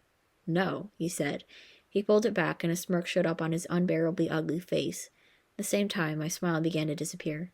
"No?" I said, attempting to grab for it anyway. "That can't be right. You're going to deny me my own camera? My pride and joy!" Hill didn't look happy about my response. "Pathetic. You don't deserve it." He proceeded to throw the taper to the ground, breaking it into possibly hundreds of pieces and making a loud sound that naturally nobody noticed. I looked back and forth between Hill and the camera, trying my best not to go mad and attack him. "Yes, okay," I said, kneeling down to pick up the pieces. "If that's how it is." As I moved my head downwards, he took advantage of my current position and stepped on my head, laughing. I struggled to get free, but he only continued to laugh. "You're a fool. Hopeless. Useless," he said, still very amused. I continued to struggle, and that made him laugh even harder. Not a single person was aware, or maybe all of them were aware. Maybe they were all on his side. It seemed like a good guess at the time. "Yes, that's right," he said, his voice fading away. "This is where you belong. Trust me. And mark my words, you will never get up again." Nothing seemed to happen after that. Chapter 9. The lump was starting to become kind of a bother. For some very peculiar reason, it was actually a little bit bigger now, and in a completely different place. Yes, it had moved, and it didn't take long for that to happen either, a mere 2 days. It appeared on her arm at first, and eventually grew large enough that it was fairly noticeable from a far distance, which is annoying enough, but eventually it decided that it wasn't very comfortable on her arm, and would be much happier somewhere higher up, and so it moved on its own. Her watch was only making this transition more uncomfortable, so she was forced to put it on her other arm. Kara didn't really like that lump. She hated it, in fact. But whenever she tried to show it to Marvin, he would respond with something like, "That's cool," or "Wow, it looks like it's going to explode. You better watch out." He wasn't a good person to go to, needless to say. The problem was that nobody else existed, for all Care knew. Anything outside of the school building was irrelevant. She didn't see herself stepping out there ever again. Not that she didn't want to, she just didn't have a choice in the matter. Marvin wasn't much of a help to Care, sure, but if ever Marvin needed something, Care would be the first to respond and follow orders, lest he resort to doing unimaginably cruel things. It wasn't clear what these things were, but they were most certainly going to happen if she wasn't on her feet every second of the day. While he never said a single thing to imply this, it was a constant fear regardless.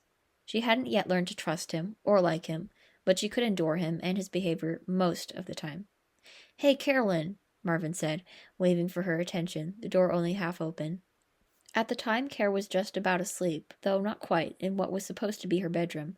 In reality, it was just another classroom, probably the one Marvin considered the worst, located next to his favorite, with the two closets.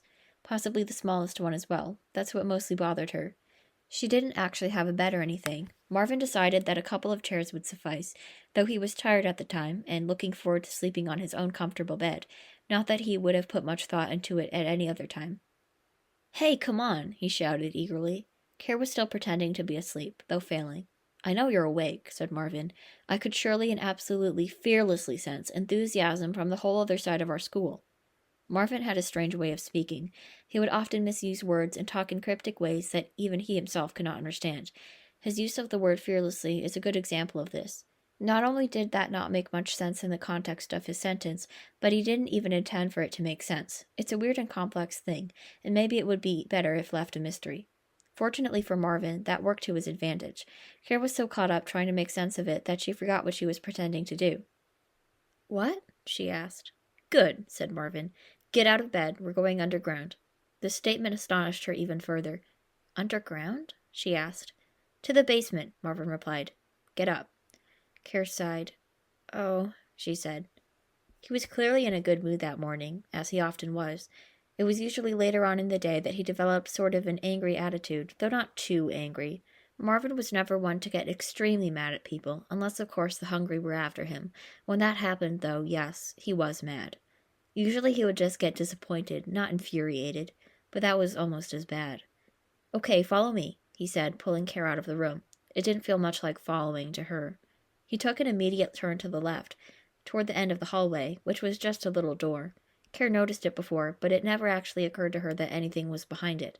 He ran in that direction, making it to the door and turning the knob anxiously. The door opened. Marvin took a moment or two to stare inside. "Look at that," he said. "Isn't that sufficiently?" Care didn't listen to him. She was busy looking down as well. It was a stairway, leading to what she assumed was the basement. At the moment, it was too dark to see anything else. Marvin stepped in first, pushing Care aside, but afterwards pulling her in with him. It was still incredibly dark, but he didn't hesitate to run with full speed down the stairs, dragging Care along the way. He let go of her halfway down, and she stumbled. "We're here," he said. He moved his hand along the wall for a few seconds, searching, then flipped a switch. The lights turned on. Care covered her eyes and tilted her head downward. "What are you doing?" asked Marvin. "It's bright." "So? Look around." Marvin did so himself. It wasn't a pretty room, being a basement and all. In one corner was a large cardboard box, probably filled with garbage. It almost spilled out. In the other corner, closest to the staircase, was a closet and a couple of shelves. The shelves were almost empty. The closet, Marvin remembered, was completely empty. He theorized that the large cardboard box may have been filled with its contents a long time ago. Still, it didn't actually matter to him. On the opposite side of the room was yet another door. It was blocked by a couple of stacked chairs. Care, her eyes still covered, blindly walked in the direction of this door, believing she was moving toward Marvin. Marvin ran over and stopped her, turning her in the correct direction. "Don't go in there," he warned. "In where?" "That room," Marvin said, pointing at the door. Care turned back around and moved her hands away, glanced for half a second, then quickly put her hands back. "Why not?" she asked, not actually that interested. Marvin decided to change the subject. "So," he began, looking around the room, "you like this place?" Care wasn't sure how to respond. She most certainly didn't like it, but was that a wise thing to say? "It's okay," she mumbled. "Okay?" Marvin asked. "Just okay? Are you sure it isn't conventionally hallucinatory?" "Huh?" "I don't know," Marvin said. "But what could I do to make it better?" Care just shook her head at him, lifting her hands away at this point. What does that mean? He asked, imitating her gesture. I'm not sure. You're not sure what it means? Care shook her head again and cleared her throat. I'm not sure how to make it better, she said in a very quiet, tired voice. She tried to make eye contact, but couldn't do it with the light shining so brightly. Oh, said Marvin. It was quiet for the next several minutes. Marvin continued to walk around the basement, looking under things, behind things, on top of things, like he was looking for something incredibly important. Maybe he was. As interesting as that is, it didn't make much of a difference to Care, who was just about ready to explode from the sheer boredom of this adventure. Not to mention she was kind of tired, having just woken up. Though, even if she was neither bored nor tired, her desires wouldn't have been a whole lot different. She still would be pretty much ready to explode. As she was getting ready to sit down on the staircase, her eyes couldn't help but notice the flat circular object on the top of the shelf next to her. The same one, actually, that hit her square on the head only 2 days ago. It wasn't just any ordinary frisbee, though. In fact, it wasn't even a frisbee. It was something much different than that, and she wanted it. Since the moment she first saw it, this has been true. Unfortunately, that little incident kind of distracted her. Maybe she would have caught it if it had been moving so damn quickly. Marvin ran out of things to look under. He turned around and glanced at Care, who happened to be paying most of her attention to something that wasn't him. Clearly she was staring at one of the shelves, on top of which an object sat. Oh, yeah, he said, walking toward the shelf now. I forgot to put that away. Care stood up. No, she said. Marvin was opening the closet door as she said this, ready to place it inside with the same gentleness as everything else. It wasn't so much for the object's sake as it was for the closets. He had an unhealthy obsession with closets, and sometimes felt sympathetic for them. What? He asked. She began, holding her hands out. She wasn't quite sure what to say right away. Can I have it? Marvin was a bit befuddled by this request. You want this? He replied, holding it up. Yes. Why? I just want it. Marvin laughed. Well, you can't just want it, he said. That's approximately silly. Please, she asked, holding her arms out further now. Marvin shook his head, smiling. I can't do that, he said, laying the flat object down inside of the closet. He's waiting. Who? The closet, he replied, closing the door. Now, let's go back up. There's nothing really to do down here. Care nodded, though very slowly. But as Marvin walked away, her eyes did not move. He noticed, as he was walking up the stairs, that she was not following him. She was a little busy staring at the closed closet door, not even making the smallest movement, just standing there in what looked kind of like a state of shock. This troubled him slightly, not because he cared why, but because it wasn't what he planned out in his mind. Claire, he shouted. Over here. Care turned around, with an unhappy though somewhat monotonous expression, almost ghost-like, actually. She drifted down to the stairway, looking down at the floor. Oh, wait, said Marvin, without even a drop of sympathy. Shut off the light first. Care didn't like what was going on. She didn't like it at all. Her entire life's dream was about to be broken, and there was absolutely nothing that she could do about it, except mope, of course, which she was already doing a good job of. Not that it was getting Marvin's attention. He didn't have a very easy time reading emotions, unless we're talking about closets, in which case he was very good at it. It was quite unfortunate, because the consequences of misreading an emotion were colossal, and I don't mean for Marvin. Now, Care did have a chance earlier to retrieve the object that she wanted. A couple of chances, actually. You could consider this to be her own fault, but that didn't seem to occur to her at the time. All right, Marvin said, as they both walked out of the basement and into the hallway. What do you want to do with me? Care didn't like the sound of that question, or the tone in which he said it, but she wasn't in the proper mood to worry. Nothing, she said bluntly. Marvin stood in shock. Nothing? He asked. Nothing at all? Are you sure about that? Yes, Care responded. So you're suggesting we sit down, preferably in the library, though it's your choice, and not even talk to each other? Care shook her head and faced Marvin, still with a blank expression. That's something, she said. I want to do nothing. Marvin was perplexed by this suggestion. He never heard a single thing like it before. Nothing? Absolutely nothing? What is that? How do you accomplish such a thing? You must always be doing something. It drove him mad, this idea, and so he disallowed it from entering his brain again. Okay, yeah, he said, pounding his head with considerable force. Sure, you do that. Nothing. Okay. It distracted him so much that he walked off in a fit of complete and utter disarray. Nothing he did would stop the thoughts, and so he decided that it would be better to rest for a while and think about something better, something a little more useful to his life. Carol felt accomplished, but it didn't do much to cheer her up. She walked to her classroom, depressed and disappointed. Though, surely enough, when she got in there, she did nothing. Chapter 10. "Back again, are you?" said the small, rectangular piece, a smirk on his unattractive face. He was sitting in his usual position, refusing to fall into place as was expected of him. Nothing would convince him that this was a worthwhile endeavor, and in fact, maybe it wasn't. That, however, was not exactly the point. Care had tried language after language. None of them would accomplish what she wanted, to communicate with that one specific rectangular part in a way that proved to be beneficial in swaying him.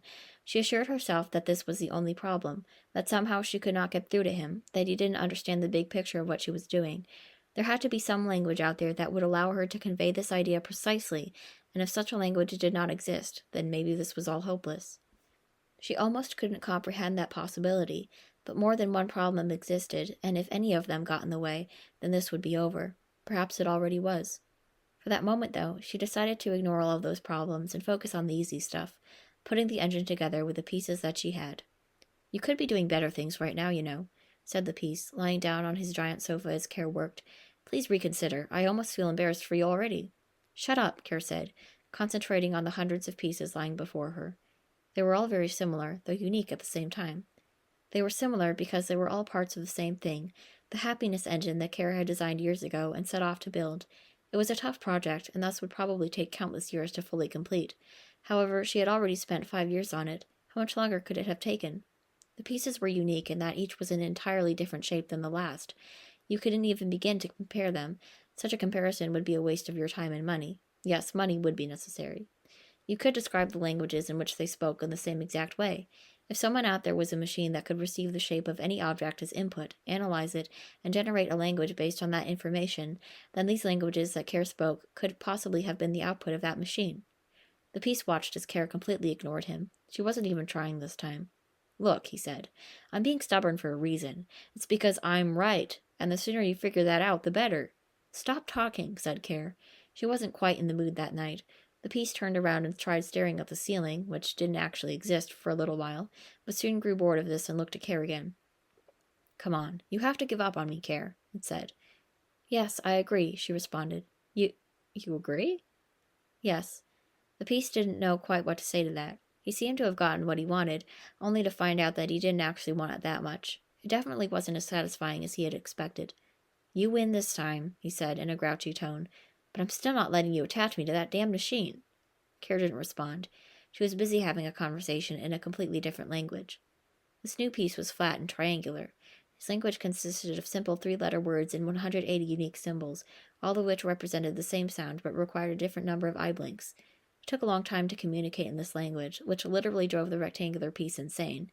He was currently in the need for a little more attention, but he didn't feel like he was getting it. Care started laughing, as did the triangle. "Hey," said the rectangular piece. They continued to laugh louder now. "Hey," he repeated. "What are you laughing at?"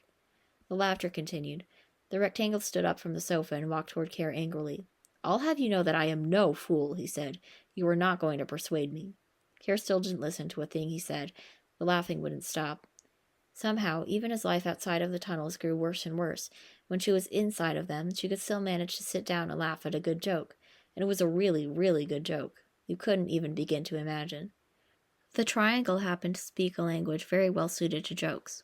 This was the exact opposite of the rectangle, who had absolutely no way of expressing a joke in his language, and thus had no idea what a joke even was. The rectangle felt completely excluded, but he knew that they were talking about him. He was certain. "Hey, you guys better," he began. He watched as the triangle, delighted and excited, was placed flawlessly into its spot in the happiness engine, like destiny had brought him there. It was all that the rectangle could take. Well, the laughter continued. The triangle was inserted, and an entire section of the happiness engine lit up. A milestone had been reached. And at that, in complete awe, the rectangle sat down and stopped talking. Care stood up, proud of herself and the work that she did. It was halfway done. Chapter 11. To be fair, Tapers wasn't actually my number one place to be. A close second, maybe, but definitely not number one. That's a strange thing to say, but believe it or not, it's nowhere near exaggeration. No, only one room deserved first place. It was a shame, therefore, that I was now beginning to forget what it even looked like. All I remembered at this point was a cozy bed and a rather bright shade of green. Second place isn't horrible, so don't feel bad for Tapers. It's an accomplishment, really, to even be in my top 10 list of awesome places to be. If, however, I were to give a top 10 list for camera stores, Tapers would be number 1 for sure. There's no doubt about that. There's also no doubt that Camlitter would be number 11, and I've only been to about 5 different camera stores in my life. For most people, Camlitter would be number 1, and Tapers would be somewhere where they didn't have to look at it. I never quite understood why that was. Nevertheless, it was a good feeling to walk inside of the near-empty Tapers store, with excellent music playing in the background, a terrific smell, admittedly coming from outside, and a cheerful young lad sitting behind the counter in front of an enormous wall of cameras, all of which were excellent. "Good afternoon," I said to him. The music picked up my mood mid-sentence, and so naturally I put much more energy into the second word than I did the first. The clerk put down his magazine, which he had already read through 15 times. "Oh," he said, and picked the magazine back up. "Look," I said, in a completely different tone, walking to the counter. "I'm having some problems here, and I have nobody else to talk to." "Yeah?" he replied, reading intently. He found a brand new article in the magazine. Apparently a couple of the pages had been stuck together that whole time. It almost startled him when he discovered this. The article was about a small company named the Tapers. Supposedly, it was causing a great deal of confusion for a lot of people, and thus they were immediately ordered to change the name. However, they never actually complied with this demand, and so the confusion continued. The Tapers, it went on to say, was a small company that provided taping services. They taped things together for people who were afraid of getting it stuck to their fingers or something horrible like that. For someone who stood behind a counter all day and stared at the wall, this sounded like a lot of fun. "Are you even listening to me?" I asked. The clerk looked up in a shock. What? Did you say something?" "Oh, no, nothing," I said. "Nothing at all." The clerk returned to reading his article. "But," I began, "if we had the choice of starting over right now, putting ourselves back where we were only 30 seconds ago, and doing things the right way, then I believe the right choice would be to do so." "What are you suggesting?" "You listening to me. That's what I'm suggesting." "You seem disgruntled." "Yes, well, I've been having issues, as I said." Indeed, I had been. There was a part of me that seemed to have drifted away silently, leaving me alone in this world. Some part of me that was already happy with my life, already okay with the fact that things were going downhill. But it was completely gone, and all I really had left was the door's lovely smile and the comforting music, both of which I could not enjoy anywhere but in Tapers. I also had a camera, but sadly nothing to film. "I'm listening, then," said the clerk. He put down the magazine, but his mind wouldn't get off the fact that taping things together would be a pretty damn fun job. I sighed gloomily. "So, yeah," I started, slumped over the counter.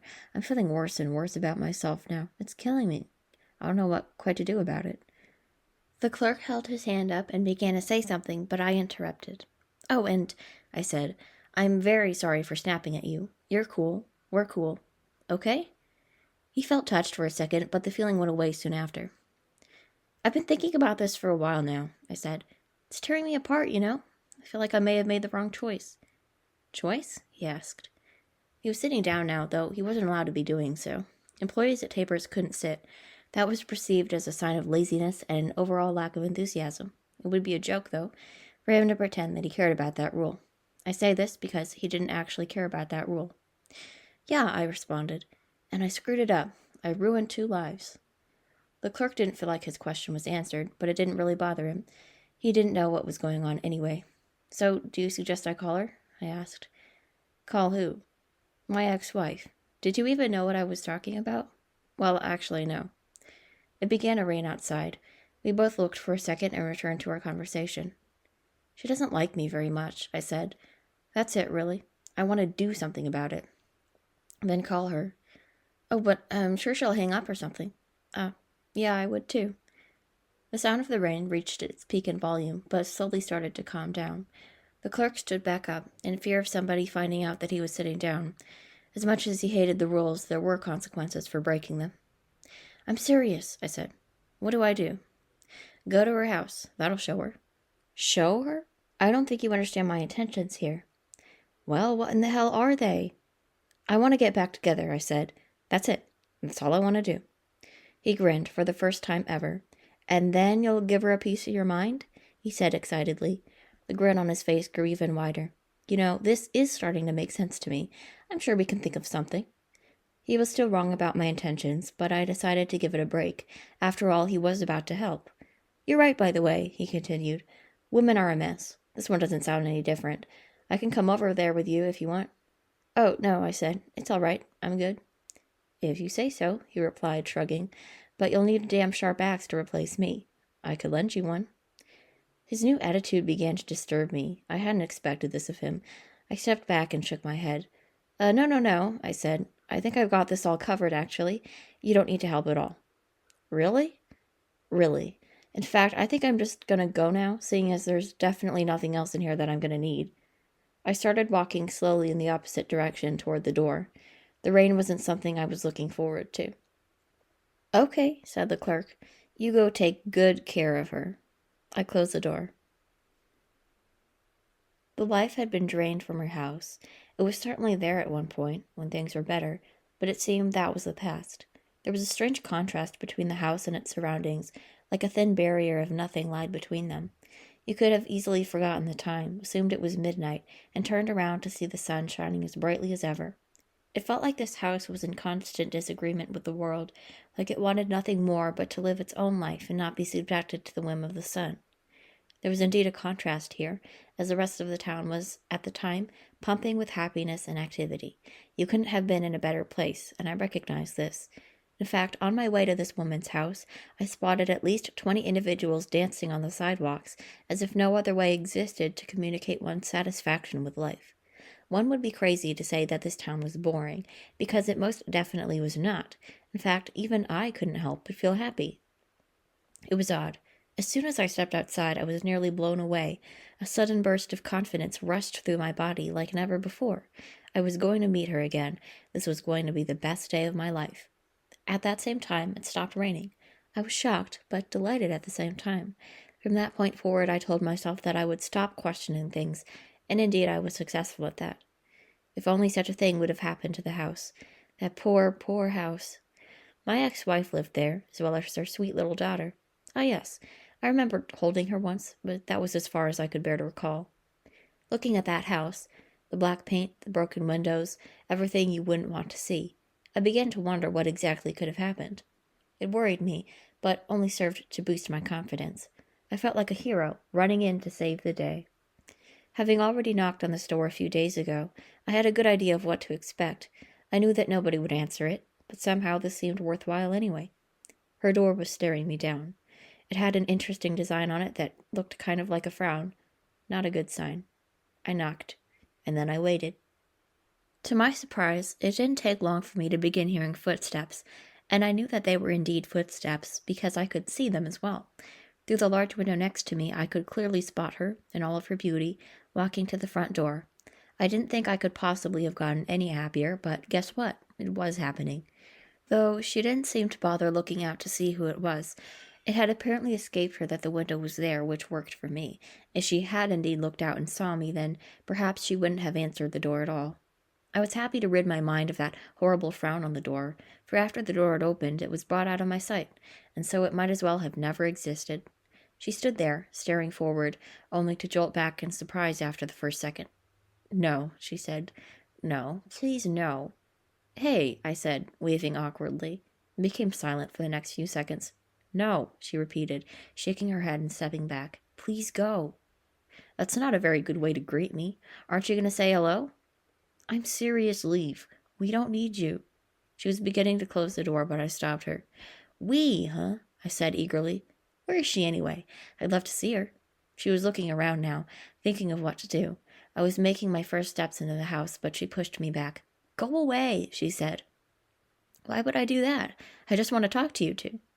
"I didn't actually mean we. That was a mistake. I meant me. Leave me alone." I smiled. "Good, you're talking now. Let's keep doing that." She wasn't paying complete attention at that moment. There were two other things on her mind. The first thing that she was thinking about was the fact that her daughter was still missing. In fact, that to her was the most significant thing. The other thing was just a slight annoyance. As I took my first steps into the house, she began hearing a strange cracking noise above her. She was willing to ignore that, though. She looked back at me. "Yes, yeah, sure," she said. "Talking. You want to talk. I'll play your game. What are we talking about?" Well, I'd love to talk to our daughter, too. You can't. Well, why the hell not? What gives you special permission? I'm her father, you know. She sighed. I don't have special permission. I can't talk to her either. What are you talking about? She went missing, she said, almost releasing all of her energy into that one statement. This nearly stunned me. What? I said. She's been gone for a while. The entire world seemed to speed up in front of me, or maybe it was just my own body, and everything else was normal. In any case, it was a horrible feeling, and my good mood had been crushed. Well, what are we going to do about this? I asked. I don't even know if she's still alive. There's no way of knowing. I just want to get on with my life for now. Look, I began. Why don't we go inside and talk about this? It's been years. She stood and thought about this. She wasn't very confident about letting me inside of her house. Okay, she said, nodding. She let me inside. As I walked inside, I looked around the house. The living room was a mess. The kitchen was a mess. The entire house looked like it had exploded, and every inch was covered with a thick layer of nightmares. These nightmares were the cause of many sleepless nights. I like what you've done with the place, I said. She looked around. Thanks, she replied. But she still couldn't get her mind off of that crackling sound. It was getting louder now and beginning to irritate her. Why don't we go into a different room? She asked, hoping to escape from the sound. Sure. We went to her bedroom, actually. It filled me with joy, as it used to be my bedroom as well, and thus was the one room that I remembered the most of all of them. The cozy bed was what I mostly recalled. I also remembered the walls, but they were significantly less green now. In fact, they weren't green at all. Same with the rest of the house. Completely black. But it didn't bother me a whole lot. She sighed again as we sat on the bed, and we continued talking. This place brings back memories, I said. Very exciting. I suppose. I looked up at her and tried to make a smile. It didn't really work, though, and it was probably closer to a frown now that I think about it. So what have you been doing for the past, 5 years? I asked. She didn't really like answering questions, and I remembered this fact clearly, but I decided that it was worth a shot. She thought for a second. The normal parenting stuff. You? I'm guessing you made some sort of hobby out of scaring innocent children?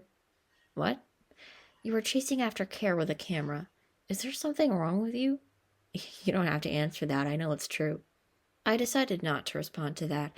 It was too early to begin arguing about something so trivial. She wasn't angry at the moment, but definitely just as irritated as before. As much as she didn't want to believe it, the cracking sound had followed her into the bedroom. It was just a little bit more than she could bear. As it only got louder, she slowly and steadily lost her sanity. What's bothering you? I asked. She quickly snapped out of it and regained her attention. Oh, nothing, she said. I just have a madman in my house, that's all. There's definitely nothing wrong with me. Hey, calm down, it's all right. All right? What do you think all right even is? Was it just invented so that lunatics like you can calm people down before killing them? I don't think that's something I want to give into. I don't want to be all right. I'm fine the way I am. You don't really believe that. Maybe I don't. Maybe I do. All that matters is that I have nothing left, not even a daughter. Now you're here. I can only imagine what you've come for next, even after you've already taken care of me. Are you being serious? I asked, standing up. Do you really think that I took her? She stood up as well. Yes, I do believe that. I believe that completely. There's no reason why I wouldn't believe that. I've got plenty of reasons. You've been stalking her, following her around, chasing her. She's a little girl. How do you want me to react to this? The noise was getting louder. It wouldn't stop. She felt like dying. Maybe she was already dead. It didn't make much of a difference to her at this point. You can react by sitting down and listening to me, I said. I don't feel completely safe doing that. I'm being honest right now. I think that you're going to kill me, and there's nothing you can do to make that feeling go away. You're a dangerous person. I was speechless. All I could do was stare at her. The crackling sound, however, wouldn't stop. She covered her ears. Get out! She screamed. I stepped back in surprise. Get out! You're destroying everything! Come on, you have to... It's falling apart. Get out. What's falling apart? There's nothing... You're ruining everything. Please. The noise grew. There was no limit. Get out of this house. Get out, she said. If you don't leave, bad things are probably going to happen. Leave! I started walking out of the room, but only out of pure fear, not because she was ordering me to. I could almost feel the house falling apart, even though it wasn't actually happening. Her voice was ringing in my head, and the pure chaos almost made it feel like the world was going to end. I'm leaving, I said. Leave! She screamed. I said I'm leaving! I closed the door, exiting the house, and after that, it was completely silent. She was lying on the floor at this point, but soon realized the silence and got up. It felt like the universe had collapsed into itself, and this was the aftermath. And yet, everything looked completely normal. The cracking sound was gone. The madman was gone. She was breathing heavily, but otherwise was very calm. It was all over. No more danger. It had been her fear for years to be caught up in this sort of situation, but luckily nothing bad happened. She was safe. It took her a while to get used to the quiet again. As she was walking out of her room, she stepped on something, and as she walked back to check it out, she stepped on another one. Below her, all over the floor, everywhere, chunks of black paint, on the bed, on top of every table, every shelf, it was everywhere. Quite naturally, she looked up at the ceiling. Yes, no wonder. The black paint certainly wasn't on the ceiling anymore, or at least a great deal of it wasn't on the ceiling. What remained was a layer of bright green paint. Chapter 12. There were many things in this world that Care did not understand. It didn't feel completely worth it to find the answers, but she still wondered about them. What motivates people to do sickening things, or even great things? Where does the desire come from? She would tend to think about these things because, to her, it seemed that some actions didn't have reasons behind them at all. Kidnapping, for example. She tried putting together a list, titled Reasons, but no matter how long she thought about it, nothing would come to her. The list was empty, and it remained empty. Everything seemed empty. Well, that's not true. At least, not entirely. Sure, everything in that room felt empty, as did her life in general, but at least one thing wasn't, and it wouldn't get out of her mind, no matter how hard she tried. You see, that closet in the basement was not empty. She knew this because, earlier that day, Marvin had put something inside of it, something that she needed. It was late enough at night that Marvin wouldn't have wanted her leaving the classroom. He was still quite paranoid of her escaping. This was the main problem here. Otherwise, the next step here would have been to get up, leave the room, step into the basement, and build herself the happiest engine ever conceived. Of course, in between those last two steps, she was planning to steal a certain circular object and run away. Where to, though? She wasn't one to think that far ahead. This was only a matter of whether or not to take a risk. Nothing else actually mattered at the moment. Care didn't take risks very often, but this seemed to her like a worthy exception to make. The choice was quite clear. Do it or don't do it. She decided to do it. Putting the reasons list in her pocket, she stood up and went for the door. The knob was unusually high up.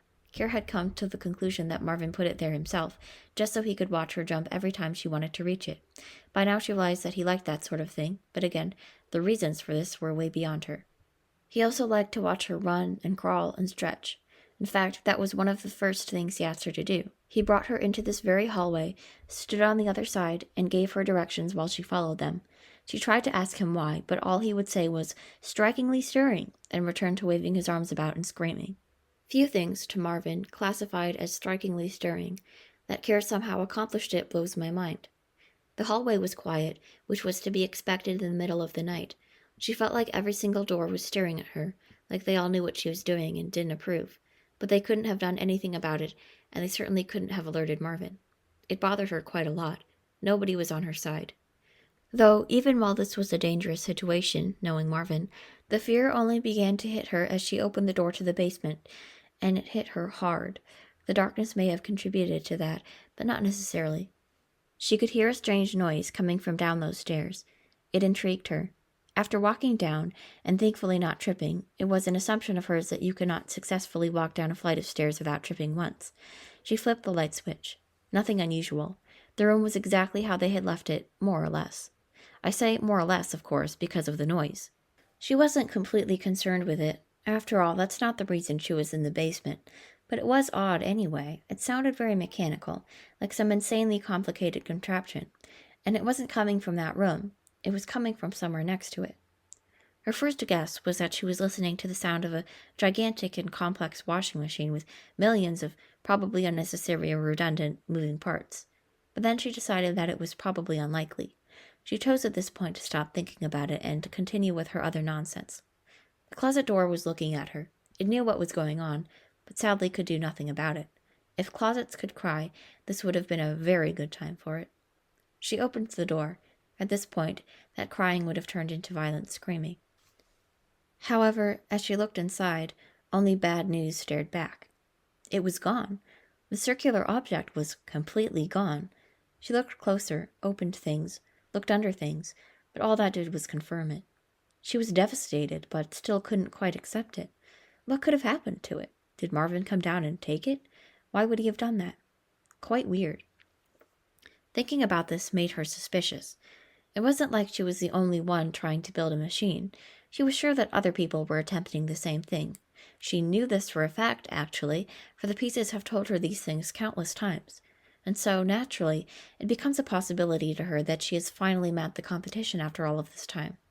Now, she didn't jump to conclusions or anything, but there were indeed two big clues here.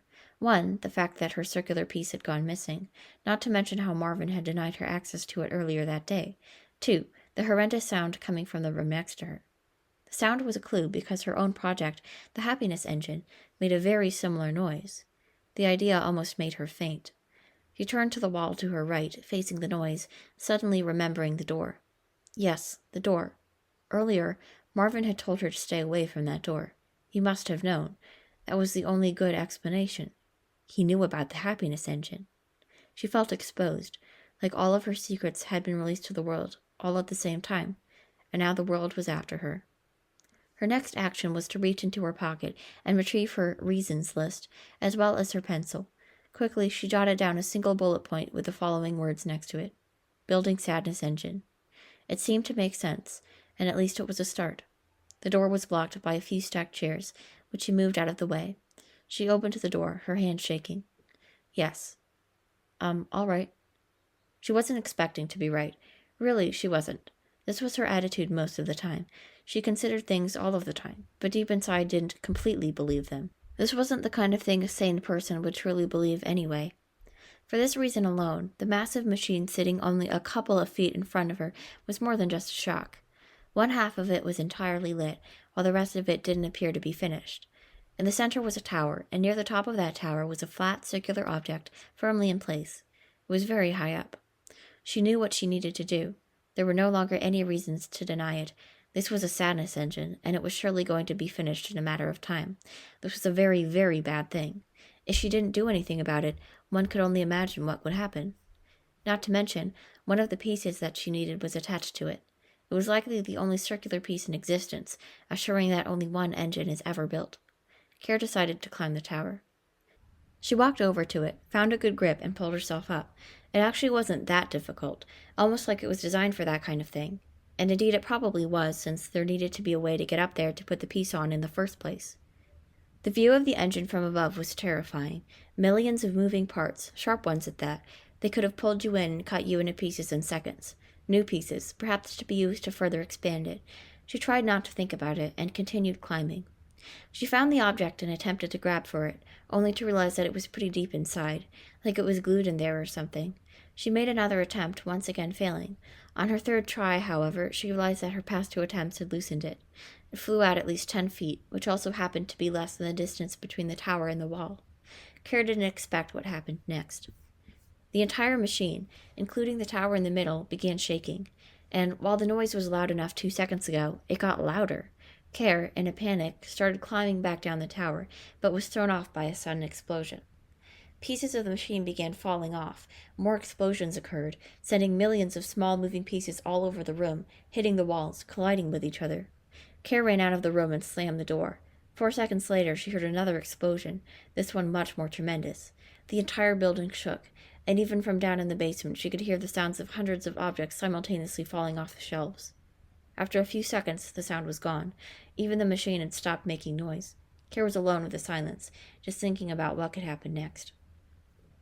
However, once she was positive that the danger was gone, she opened the door. Her circular object was lying on the floor next to a broken machine. She paid no attention to the machine, but she did grab the piece before once again leaving the room and closing the door. As much as she dreaded the question, she couldn't help but ask herself, what now? There wasn't much to do at this point. Unfortunately, even if there was something to do, doing it would require time. This was without a doubt something that she had none of, for at that very moment the basement door was opening. "Hello? Candace, are you down there?" asked Marvin, peeking through the door. "Hello?" Kerr wasn't really sure what to do. There didn't seem to be anywhere to hide. He began walking down the stairs. At this point, she gave up on trying to hide and simply sat down by the door with the circular piece in front of her. "Cassie," Marvin said, waving in a confused fashion. "Hey, what are you doing down here?" And what are you doing with that?" He pointed at the piece in front of her. "Nothing. I wasn't—" "Wait a second. What did you do?" "I didn't do anything." He began walking toward the door, his feet stomping hard on the ground. "Step aside. Let me see," he said, opening the door. He was greeted by a broken machine and a room full of smoke. He stepped back and gasped. You didn't," he said. "No, you didn't." Kara didn't respond. Marvin turned around, and while his expression was not angry, it was filled with sadness. Kara began. Looking at his face made her suddenly feel guilty. "How? Why? I don't know what to say about this. This is insane." "I'm sorry," Kara said, finally. "No," Marvin replied. "You aren't sorry. I wish you were, but you aren't." "I'm sorry. I am." "Oh, gosh, I'm starting to get dizzy," he said. "This is too much. This is really fantastically bad." "I won't do it again." He stared at her with the most focused, serious stare he's ever given. "You don't know what you've done. You really don't.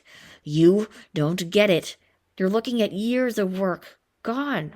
A waste." Kara said nothing. "This is really, really disappointing," he continued. "I'm going to have to do it again. I have to start now."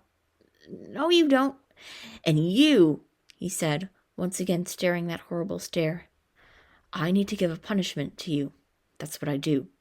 And this is punishment worthy." "You don't have to do that." "Carrie, as much as I'd hate to do it, I'm going to have to ask you to step in that closet." He pointed to the closet in which he had originally placed the circular piece. She remembered it being considerably small. "What?" "I see that you opened it. So you like it then. You're going to stay in it." "Stay in it?" "Get in there. It's stupid, but get in there." No. "Okay, in that case, I will need to force you." Marvin walked forward and grabbed onto Kara's hand, pulling her with him. Kara tried to break free a couple of times, but to no success. She was placed lightly into the closet, as Marvin wouldn't want to hurt her.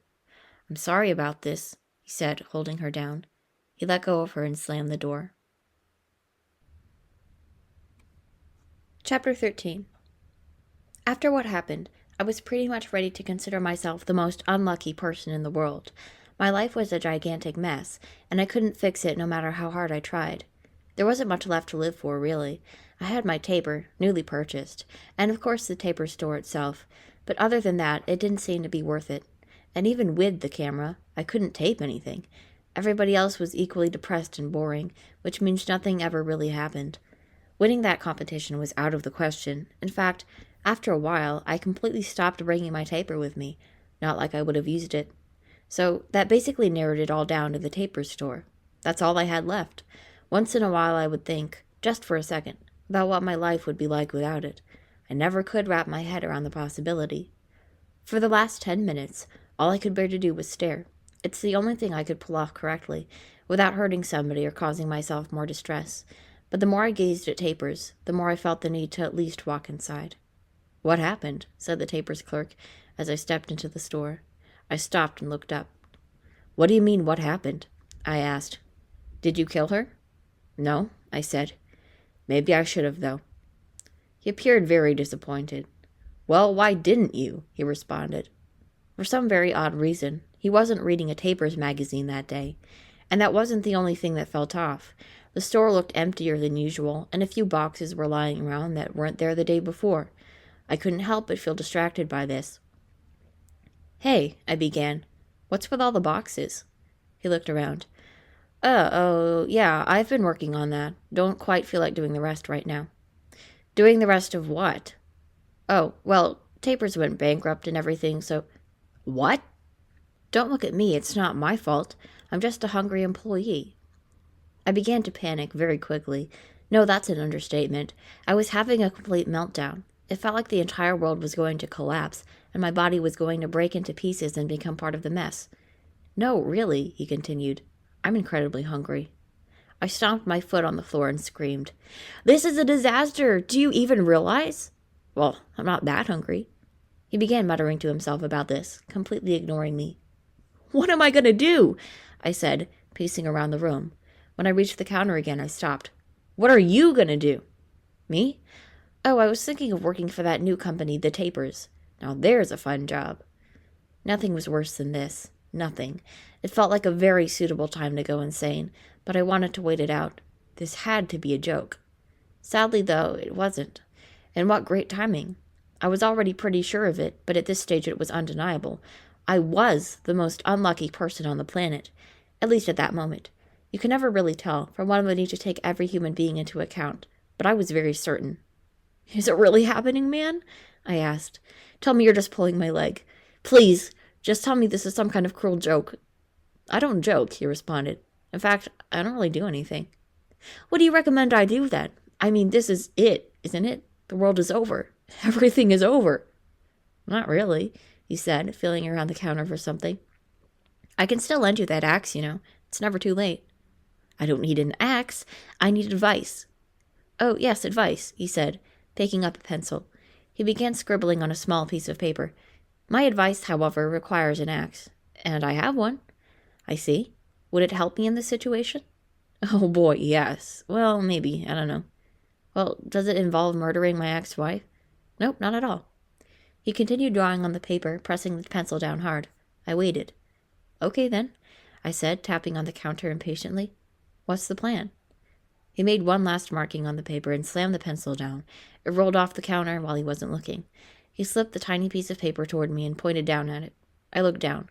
Staring back at me was a drawing of a small stick figure with an axe stuck far into its head. From the way the mouth was drawn, I assumed that the stick figure was screaming. Yeah? I asked, looking back up with a puzzled expression. Kill the kid. I almost jumped in response to that. The room got quiet soon after. You frightened me for a second there, I said. I didn't mean to. Well, you just told me to kill my... Yes?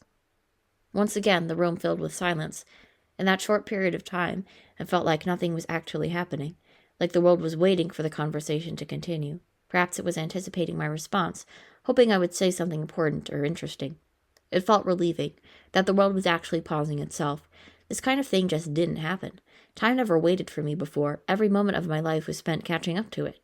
About 30 seconds ago, I was given the suggestion to kill my daughter. That's not the part that frightened me.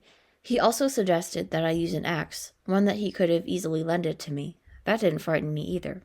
The violent pictures that popped into my head, in which I viciously attacked my daughter, wouldn't go away, and yet even that didn't frighten me. The cause of my fear, and the reason that fear would not go away, was actually not any of the above things, but instead the satisfaction I gained in thinking such thoughts. You okay? He asked. Suddenly I returned to earth. Hey, I began, trying to sort out my thoughts. That axe of yours. Yeah? He asked. He was getting excited. I think I just might need it. Kara obviously wasn't my enemy. The more I thought about her, and the more I thought about the axe, the more I began to lose my mind. It just didn't make any sense to me that I would get excited by this sort of thing, but I was very excited. Fortunately, I was not giving in to it. There was no way I would give in. You may think otherwise, though, when given the fact that I was indeed holding an axe. However, there is something that I need to say. As I've made clear, Kara was not my enemy. I didn't ever see her being my enemy. In fact, it was my number one goal to be friends with her and to be a good father to her. I'll also throw in the fact that, even if I did want to hurt her, I would not be able to. At that moment, I had no idea where she was, and neither did anybody else. But she wasn't my enemy. Just want to make that clear for you. Now, this is where it starts to make sense, you see. It's true that I took that axe from the taper's clerk, and it's true that I intended to hurt somebody with it, but Kara was not that person. But if she was not my enemy, who was exactly? Tapers might as well have been the last thing on earth. I had no other reason to live. And so, as a direct result of this fact, what exactly did I have left to lose? Nothing. At that point, I had it completely planned out. I was going to commit a murder, and then I was going to kill myself. It felt like a pretty good goal, definitely more reachable than winning that competition, which I had given up on a long time ago. And given the fact that Tapers was hosting it, I wasn't even sure if it was still going on. I opened the door to my house, completely ready for what was to happen. The silence was unbearable, as was the suspense. I began to wonder whether or not this was going to turn out the way I wanted. The entire scene was playing out in my head 1,000 times a second, but every time it seemed even less plausible. I walked around the house with the axe held up, waiting. Nothing seemed to be happening. It almost felt like a relief, but then I heard a sound coming from across the room. "Hello?" I screamed. "Are you there?" No answer. "I know you're in here," I continued. "You're hiding somewhere, just waiting for the right time to get me." The sound of my own panicking voice put me into even bigger distress. Nothing happened. The house was quiet, and at no point was I attacked from behind. It astonished me even more than you would think. I knew that it was going to happen that night. I knew it. But it wasn't happening. "Look," I said. "You can come out now or I can look for you. It's your choice, not mine." Still nothing. "Because I have a weapon here, and I'm not afraid. As much as you may think I am, you are deeply mistaken. There's nothing that can make me more confident than I already am."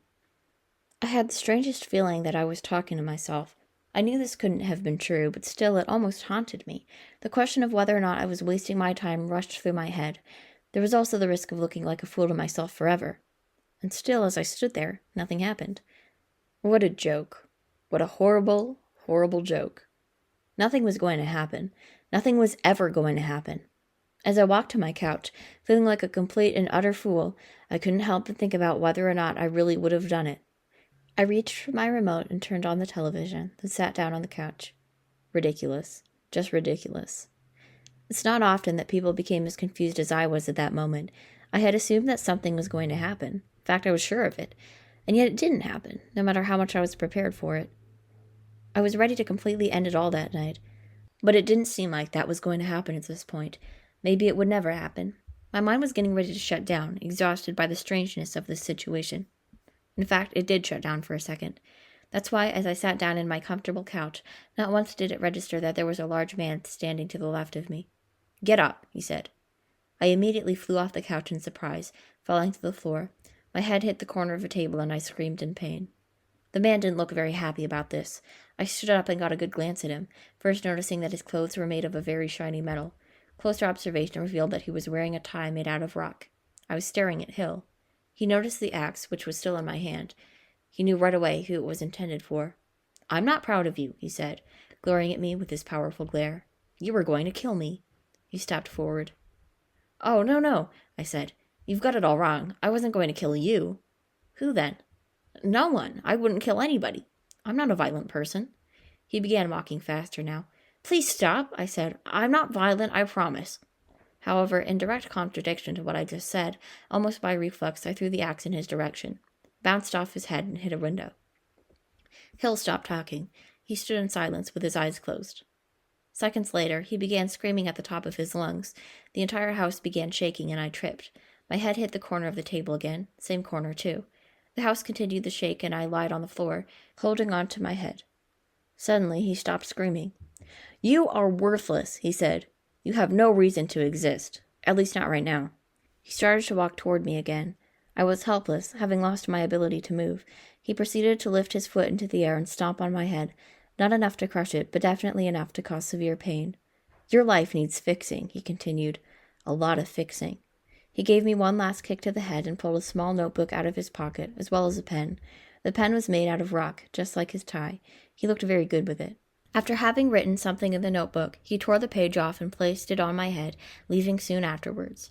As interested as I was, I also happened to be busy slowly losing consciousness. Chapter 14. He was building it now. This was her assumption. No, strike that. This was her knowledge. She knew now that evil people could not be stopped. You could only ignore them and encourage others to ignore them. Unfortunately for Care, she did not have this luxury. While one could, in any normal situation, easily walk away from evil the moment it made its way into his or her presence, such an option was not available this time. This had nothing to do with fear or with the consequences of making a bad choice. Rather, it was a physical limitation.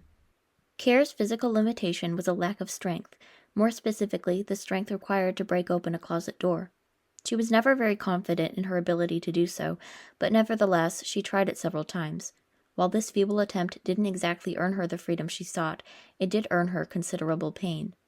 She hadn't noticed the small shelf above her, or the nail sticking awkwardly out of the door. Lying on the shelf was a small box, which, after a swift kick in an attempt to break the door, fell down and hit Care on the head. Small crayons fell out and covered the closet. However, that wasn't really the painful part.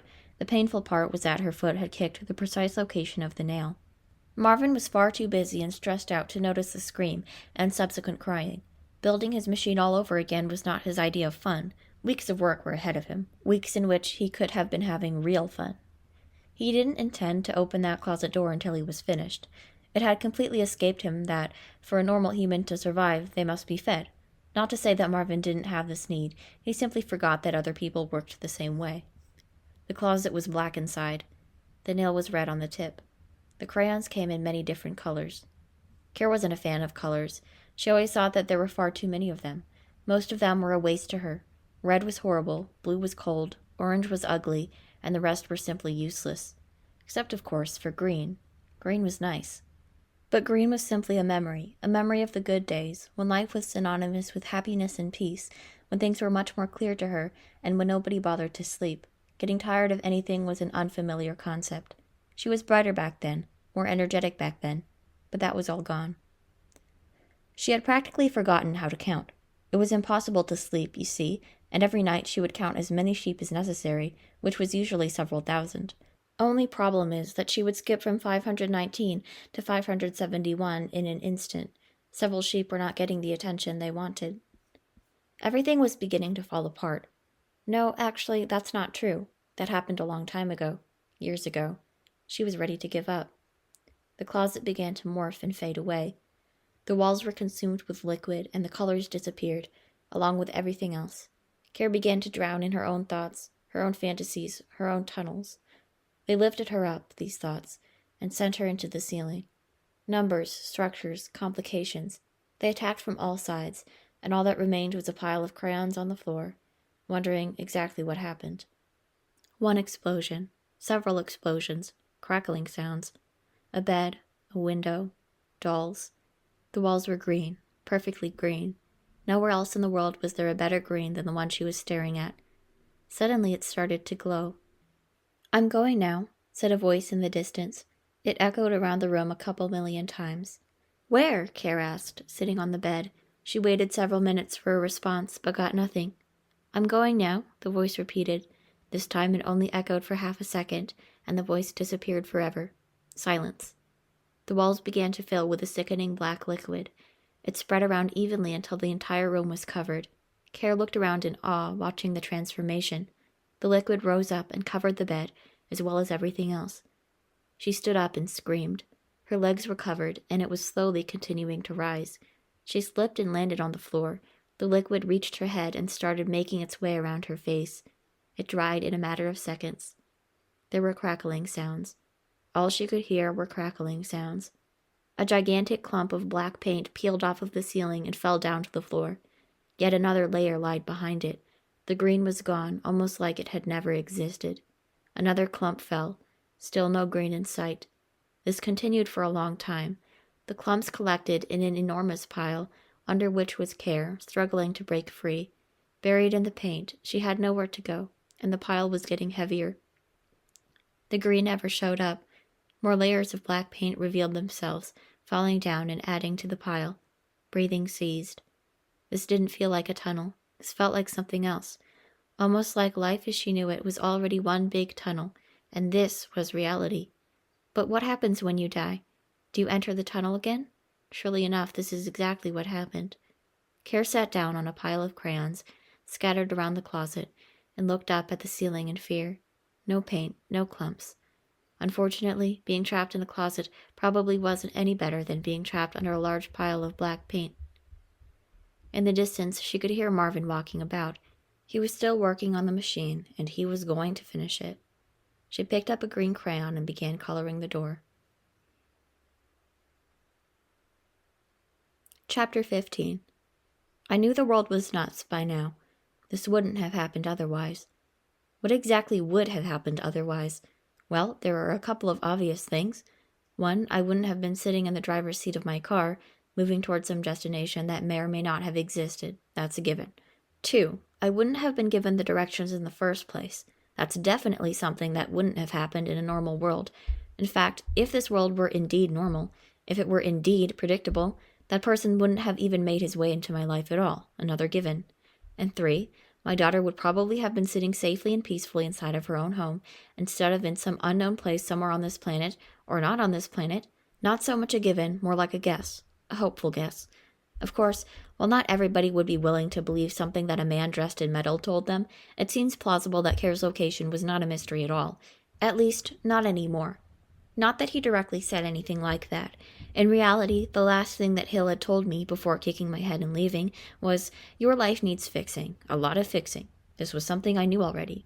His words were comforting. However, his small note, the one that lied directly on top of my head, that I found there upon waking up in the morning, that was even more comforting, in a way. I was still skeptical, though. On the top of this note were the words "Fix It" in rather ugly handwriting. Below that were the directions. I was a little optimistic about this, needless to say. While Hill had clearly promised me something, I didn't feel like trusting him completely. However, this felt like a very good time to get my hopes up, for if I hadn't, maybe I would have simply killed myself. While that was high on my priority list, I didn't want to resort to it. Also, needless to say, I brought the camera. It sat in the back seat of the car waiting. I was eager to use it. Not quite as needless to say, I brought the axe. It wasn't my intention to cause harm, but bringing that axe felt like the right thing to do, whether or not it actually was. When I was a kid, I always wanted to be a hero, a super one even. That didn't look like it was going to happen at any point in my lifetime, let alone during my childhood, and so I gave up on it. Still, I would dream about it every single night. Do you think a person like me, whose only dream was to be a hero, would cause harm to anybody? No, you don't. It was way too early in the morning to be thinking about these things. In fact, it was probably way too early to be doing anything. Maybe it would have been better if I waited until later in the day to leave my house. This probably explained why I was so optimistic. I was yet to truly wake up. It was almost a gift to be so tired, to feel so free of caution or fear or thought in general, almost like nobody could stand in my way, not even myself. For the second time in the last few days, I was feeling like a real hero, only this time it seemed even more possible to me that these feelings were legitimate. For this reason alone, I felt more than happy to prepare myself. In addition to bringing my taper, I also put on an official Tapers t-shirt and some crazy glasses just for the hell of it. I knew where I was going, but didn't know entirely what to expect. My first guess was a small house, possibly belonging to Hill himself. For some reason, I was visualizing a large ring of angry, violent cats surrounding it, all made out of rock. It provided incentive to keep going and find out for myself. What I wasn't expecting to find, and let me again emphasize the word wasn't, was a small school building, not surrounded by a large ring of cats, but instead a large ring of nothing. The lack of cats didn't disappoint me, but the school definitely did. Regardless of this disappointment, I didn't turn around or anything stupid like that. The school looked quite intriguing to me, like nobody had stepped inside of it for years, and it was basically in the middle of nowhere.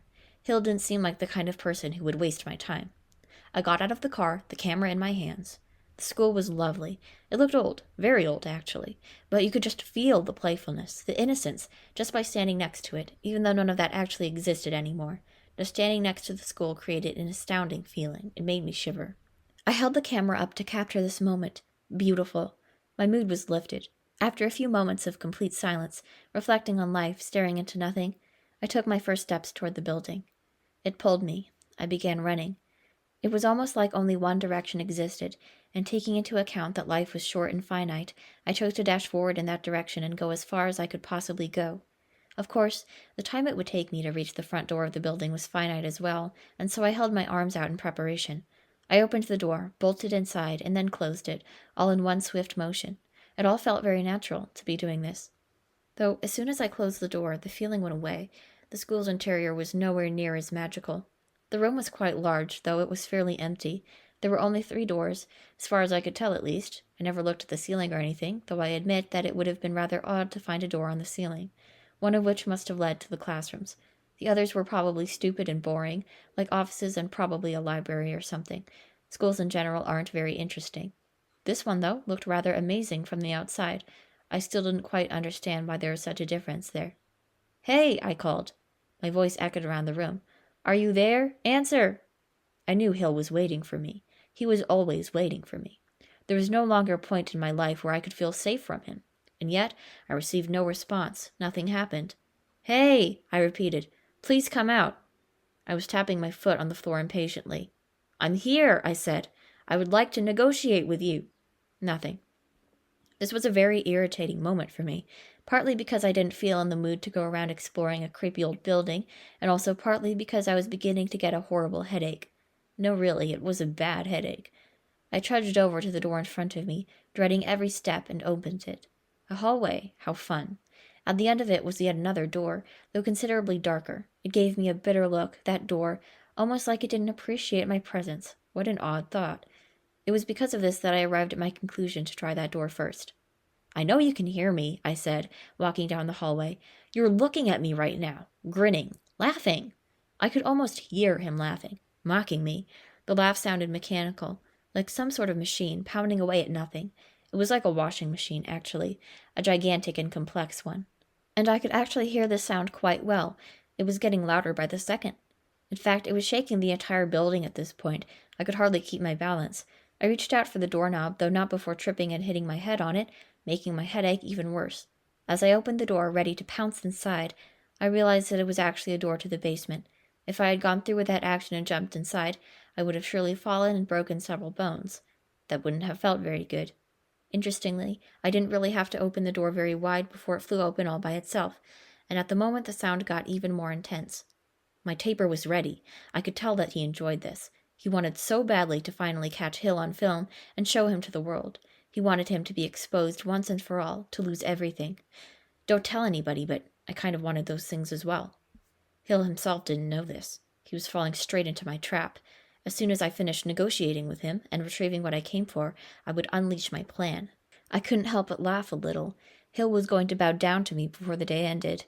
I didn't actually plan this plan beforehand. I didn't even know about it until just a few seconds before entering the basement and walking down the stairs. Usually I would tend to think of my ideas on the spot. That didn't detract from the quality of these ideas in the least. In fact, it made them better. I was overwhelmed with pride at that point, and with my stylish glasses I felt even better. The lights in the basement were already on. This was a clear sign that Hill was around waiting for me. This didn't scare me. I was powerful, strong, and ready. Nothing could have stopped me, not even a man with a solid rock tie. "Come out wherever you are," I shouted proudly. "It's time for us to talk." Nobody responded to me. I stomped my foot on the floor as hard as I could. "I can sense you. You're close." I couldn't actually sense anybody, but it sounded like a pretty neat thing for a superhero to say, and I thought that maybe it would scare Hill a bit, knowing that I could feel his presence. My guess was that the loud machine-like sound was covering up my beautiful voice. Impossible, you may say, but I was competing against something louder than you could ever imagine. It didn't bother me in the least. However, among all of those obnoxiously loud washing machine noises was a different sound, and I could hear it quite clearly. I looked at the wall in back of me, where the noises seemed to be coming from. It was a harmless little closet in which I could hear what sounded like a constant pounding against the door, almost as if opening it would unleash something deadly. This amused me. It was firmly planted into my mind at this point that Hill was a silly, silly man. "Is this where you keep your cats?" I asked, pointing toward the closet. I knew he was watching me, and so I had no trouble making gestures like that. "You're funny. Seriously, this is just hilarious. Do you think that those are going to hurt me?"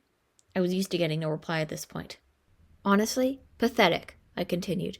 "Here, just to humor you, I'm going to open up this closet and see what happens." Surely enough, I did just that, and I really was expecting 5 or so cats to pounce at me. For that short moment, I felt almost invincible. A few little cats didn't scare me at all, even if they were going to eat me alive or something, which still felt unlikely. It was a little relieving to realize that behind that closet door lay nothing dangerous, but that relief was nearly ruined by the terror of seeing my daughter nearly collapse onto the floor the second I opened the door. I didn't expect that to happen, though I knew that she was somewhere in the school. Hill had promised to me that she would be there, but I was really expecting to see some cats. This, however, was much more fun than I had originally imagined. A great opportunity lied ahead of me. "Ah, you!" I said. "What?" she responded, looking up. Her eyes were half closed. "I'm here to save you, little girl," I said. "Get up, we're leaving." "Leaving?" I stood up straight and called out to Hill with my strongest voice. "You hear that?" I said. "I'm taking the girl, and yet you stand there and watch. If we aren't going to negotiate, no skin off my bones, man." The building continued to shake. "What's going on?" said Care, trying to stand up. She still couldn't open her eyes. "I told you I'm saving you." I said, grabbing onto her hand. "You can call me Taper Man, by the way, because that's who I am. Now, we should go." I pulled her up and ran to the stairs. She responded by pulling in the opposite direction. "No," she said. "No?" "I want something," she said, continuing to pull back. "I'll get you whatever you want afterwards. We need to leave now." Things weren't sounding very good. The noise was beginning to morph into something entirely different. Now it sounded more like 5,000 pennies dropping simultaneously every second onto a spinning propeller. "He's building something with it," she said as I let go of her hand. She pointed towards the room in which the machine was being created. "Oh?" I said, curious. "He's in there, then?" "Yes." I began laughing uncontrollably. "Hiding!" I said. The laughter wouldn't stop. I could no longer contain myself. This was just too great. I love this. And he called me pathetic. "He's very busy." "Busy being a wuss. Here, just keep standing in that spot. What do you want me to get for you?" "It's a round, flat thing. This big," she said, holding out her arms. "It's really heavy." This was great. No, this was amazing. I seriously didn't think this day would come, that I would win against my enemies this easily, and to the point that they would cower in fear of me. Maybe it was just my glasses and shirt, but I felt very happy and powerful that day. And my camera, of course, was happy as well. This felt like a winner already. I guess I don't need to mention that, as I opened the door to once and for all drive Hill out of my life, I had my taper completely ready to film every second of it. What I ended up capturing in the end was almost as good. In fact, it was probably better in the long run, but I will tell you one thing that cannot be denied. It's not what I intended for at all. When Kerr told me, "He's building something," what I had assumed was that Hill was actually preparing his grave. It sounded like a fun thought, that he would be so scared of me as to do such a thing. But these were just silly fantasies of mine. In reality, Hill wasn't actually preparing his grave. What a stupid idea. It made sense, really. That weird noise seemed not to register for the last several minutes I stood in the basement, but it was indeed still making its dreadful noise. Something had to be causing it. The truth is that, when I walked into the room, I saw a gigantic, complicated machine. Standing next to it was a man, but that man was certainly not Hill. He looked at me for a moment, his eyes bursting with surprise. Nothing happened for several minutes. Marvin wasn't sure what to think, but he knew what he was looking at, and wished so much for it not to be true. He saw me. He saw my camera. He recognized both, and to him I was the hungriest man alive. Chapter 16. Marvin would sometimes forget things. This didn't tend to bother him unless it was something important that he was forgetting. Once in a while he would forget his favorite color, but this came back to him momentarily. His favorite color was difficult to forget. Sometimes he even forgot his name, but that never lasted for longer than 20 minutes. He had several haunting memories, but a few key ones came up more than once every hour, one of which was a memory of a man calling out his name. Marvin didn't like remembering that, but otherwise he most certainly wouldn't have known his name anymore. This time, though, he didn't forget his name. He forgot someone else. Upon hearing the door, staring face to face with the pure, physical manifestation of hunger, he came upon a sudden realization. For over 50 years, Marvin had forgotten what he liked. But suddenly he knew. The memories were, fortunately, coming back. Not that they were ever gone or anything. In fact, the fascination still remained, even if he wasn't aware of it. Marvin always had this kind of fascination. Every day was exciting. There were opportunities and discoveries to make. And he wasn't alone, as he was at this point. That was the important part. The system was always interesting. The way that everything worked together seamlessly, like it had always been perfect, and it had always existed. The idea that such a thing had once not existed, and that there was a building process, just didn't seem to register in his mind at the time. If one piece went missing, the entire thing would fall apart. Sometimes he took everything apart to see what would happen. This never ended very well, but Marvin loved it anyway. It was a learning experience almost, one that couldn't be taken away from him. Those days were quite different. He certainly wasn't being forced to do anything as he was now. Of course, it was inevitable that somebody was going to be forced. It's not like this was a new thing. The more Marvin tried not to think about it, the more it grew in his mind. It felt almost as if his brain was growing with it, like there was a possibility that it would explode into millions of pieces, and the thoughts would escape, and the hungry would be happy for the rest of their lives. That was the worst scenario. The best one would be for him to take revenge on the hungry in some way. And there it was, right in front of him. The first opportunity after years of imprisonment. There was a chance, but it was a little riskier than he would have liked. That wasn't much of a problem at this point. He had already taken on an equal risk earlier on. "Person," Marvin said, holding a square piece the size of a marshmallow. "Who are you, person?" I stood up straight, ready to engage in a polite conversation. This is what I was prepared for, or rather what I hoped would take place. But only after realizing that this man was in fact not Hill at all. Before that, I was prepared to destroy. "Hello there, sir," I said, faking a smile. I scanned the room in a matter of seconds, looking for a particular object. "You don't happen to have a circle here?" Marvin tried his very best to act naturally. He was never good at doing that, though, and, like always, he came off awkwardly. "Oh, no," said Marvin. "Couldn't be. I don't remember such a thing at all." He slowly walked forward, grabbing onto a pole and breaking it off his machine. "Heh," I began, feeling quite uncomfortable. "Okay. Well, I apologize for intruding." He continued to walk forward slowly, with his large pole staring into my eyes. "But I would like to, I began, looking back at Care. "You know, take this girl here, home with me, 'cause she belongs to me." Marvin didn't listen. I stepped back. "Okay, so as long as you understand me," I said, now walking backwards at a rather steady pace. I grabbed on to Care's hand. "I'll be leaving now." "No," Marvin said. He retained his tight grip on the pole, now walking faster than before.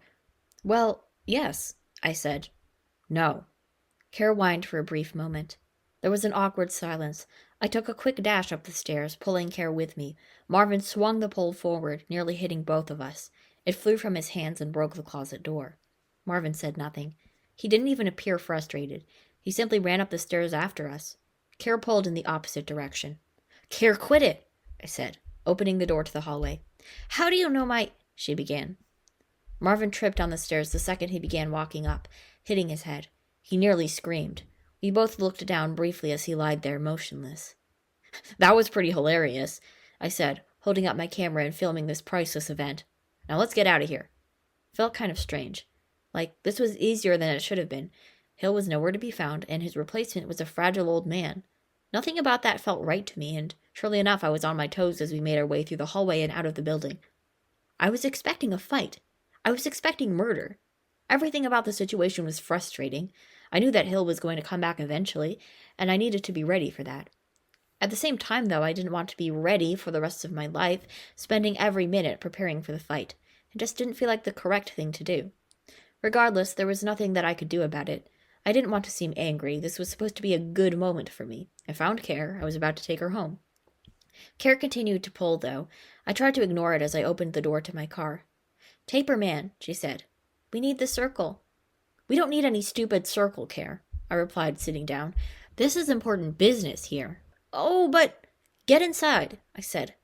Clearly there were problems, and they weren't going to be solved any time soon.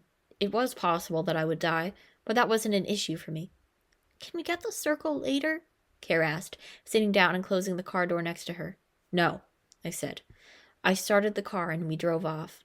While most of my thoughts up until that point had been fairly negative, there was a positive side to the situation as well.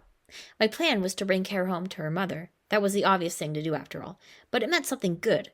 It meant that Care's mother would finally be appreciative of me and my excellence. It meant that I could finally fix my life, that everything would fall right back into place, as it had been only a few years ago. That's what I wanted. Hill was pretty much irrelevant to that goal. But even then, Hill was watching, and he was waiting for the perfect moment. It suddenly occurred to me that he could have been anywhere, even in the back seat of the car. That was quite a scary thought. "Care?" I said. She'd almost fallen asleep. "What?" she asked. "Check the back seats." Chapter 17. It wasn't believable, at first, that the blame for this whole ordeal would be placed on her. A real person was yet to confirm that this was really truly happening, but it felt far too real. She had tried cutting the strings, but there were no strings. She had tried setting traps, but that didn't seem to work either. The mind behind all of this obviously wasn't physical in the same way that, for example, her mind was. There was a ghost up there, planting seeds. He was working around the clock, growing intelligence, giftedness, charm into our bodies and our personalities.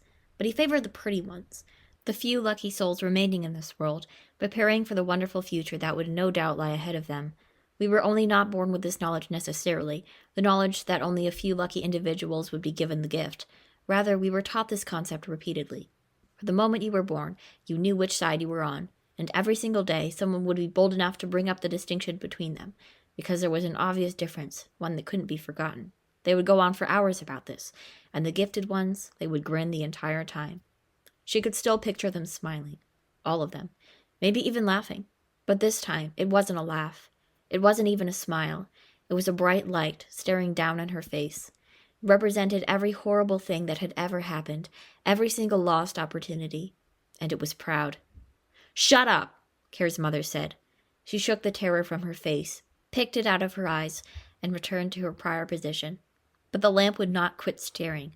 The lamp wanted the world to itself, so it could talk to the chairs for all eternity, so it could be the chairs for all eternity, and perhaps the walls too, and everybody that dared to look at them. The lamp was a tall, gifted man, but he didn't exist. The only thing left was a tall, gifted lamp. The house was dark, but the bright light made everything visible. Not just her surroundings, but her flaws and her fears, and every single thing about her that people didn't like was made 50 feet wide and 50 feet tall. "Stop looking at me," she said. The light grew brighter. "Stop it," she repeated. Of course, that was certainly not going to happen.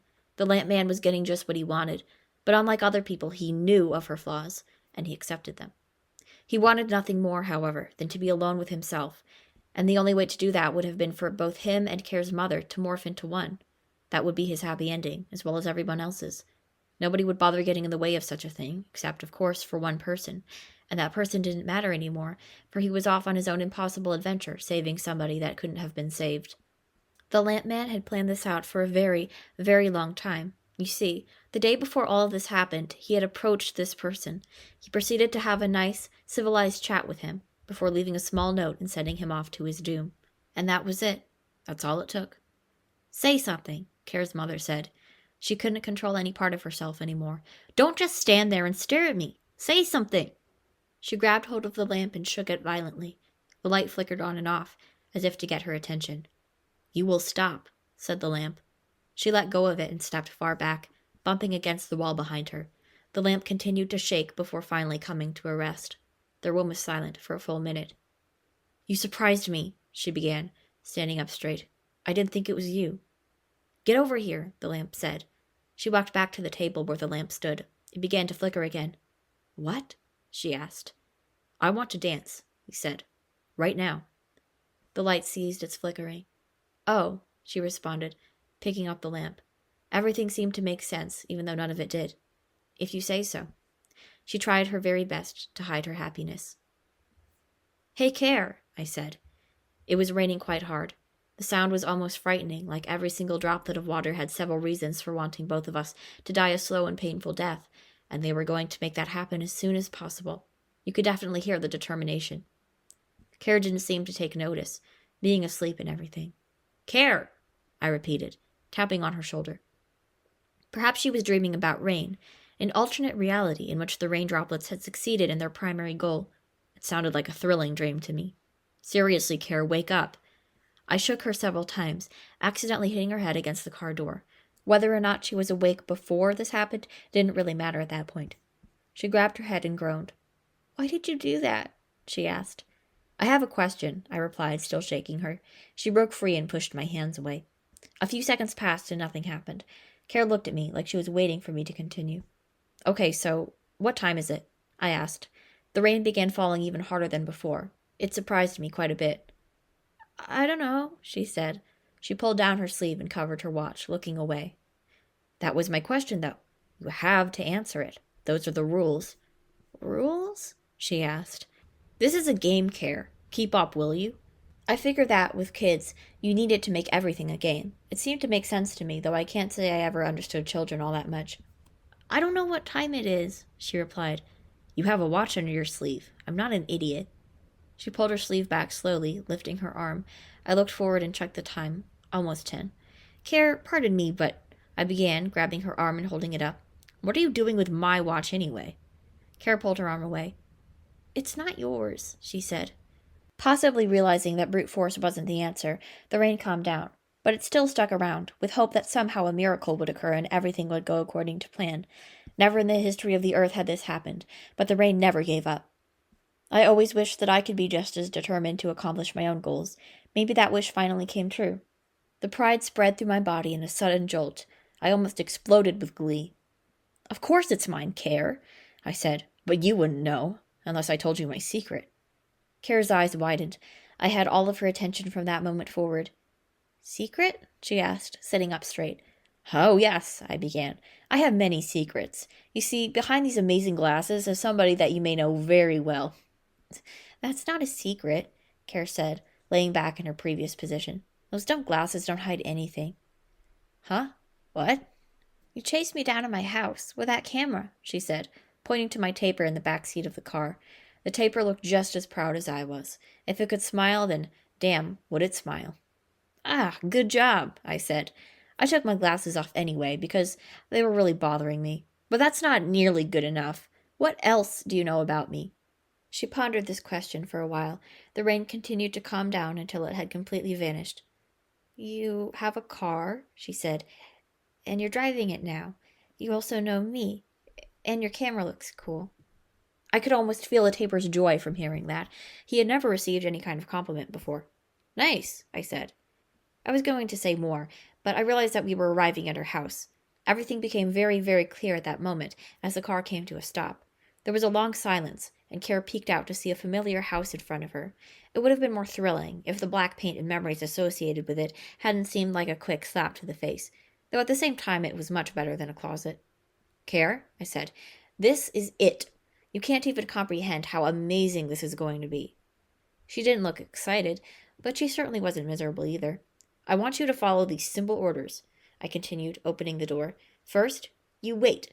I want you to remain completely and utterly silent for as long as I say." "Okay," she said, nodding. I took a step out of the car. "Good," I said. "Now, when I stomp on the ground with my left foot, you're going to open the door and you're going to run into your mother's hands." She didn't nod that time. "All right," I said. "Good." I was a little distracted at that moment. Kara turned away and looked out the window, staring at the front door of the house with fear in her eyes. At that moment I observed something rather odd. "Wait," I said, reaching forward. "What's that on your neck, Kara?" She quickly turned back around, but made no comment. "Your mother's going to think I hurt you or something," I said. "Cover that up when you leave the car, all right?" I closed the door before she could answer, positive that it would have been, "Yes, indeed, sir," or something of the sort. Surely it would have been. The world felt like it was being sucked into me, like every single thing that ever existed was suddenly in my possession, and I was more powerful than anyone had ever been. It was all about to be handed to me, just like it was always meant to be. The time I spent that morning finding Care did not feel wasted in the least. I was about to win. And I really mean it. I was expected to win everything. If life was just a game, and if every single thing we did had one primary goal or endpoint, then this was definitely that endpoint. I was picturing every single way that this could have played out, every variation. For instance, I ordered a separate area of my mind to figure out what would have happened if I knocked on the front door with my left hand versus my right. Then I tried different variations from there, thinking of thousands of different ways to say hello or to stand or to smile. Every single variation resulted in a happy ending. It was unavoidable. Even if I wanted to ruin my life, I knew that I wouldn't be able to. I ultimately chose to knock on the door with my right hand, but even if I didn't, things would have turned out just fine for everybody. The only difficult part was waiting, but I managed to retain my smile for the entire time. Care watched from the car. I gave her a little gesture to get out of sight. The door began to open. I tried to look as calm as humanly possible, but it wasn't easy. There was too much on my mind. "Hello?" she said, still opening the door, looking in the opposite direction. She almost closed it upon seeing my calm, collected face, but I stopped her. Suddenly she looked incredibly unhappy and disgusted, which certainly was not the case before she saw me. In fact, at that precise moment before turning around, she looked happier than I had seen her in many, many years. Positioned in her arms was a lamp, a very tall one. "Hello, my dear," I said. She refused to speak to me. For a brief moment it was quiet. "Our last little encounter still bothering you?" I asked. "Because it's bothering me too. Fortunately, I'm here to fix everything for you." "Are you?" she asked. She gripped the lamp tightly. "Of course I am. That's what my life's about, pleasing you." "Oh," she said, yawning.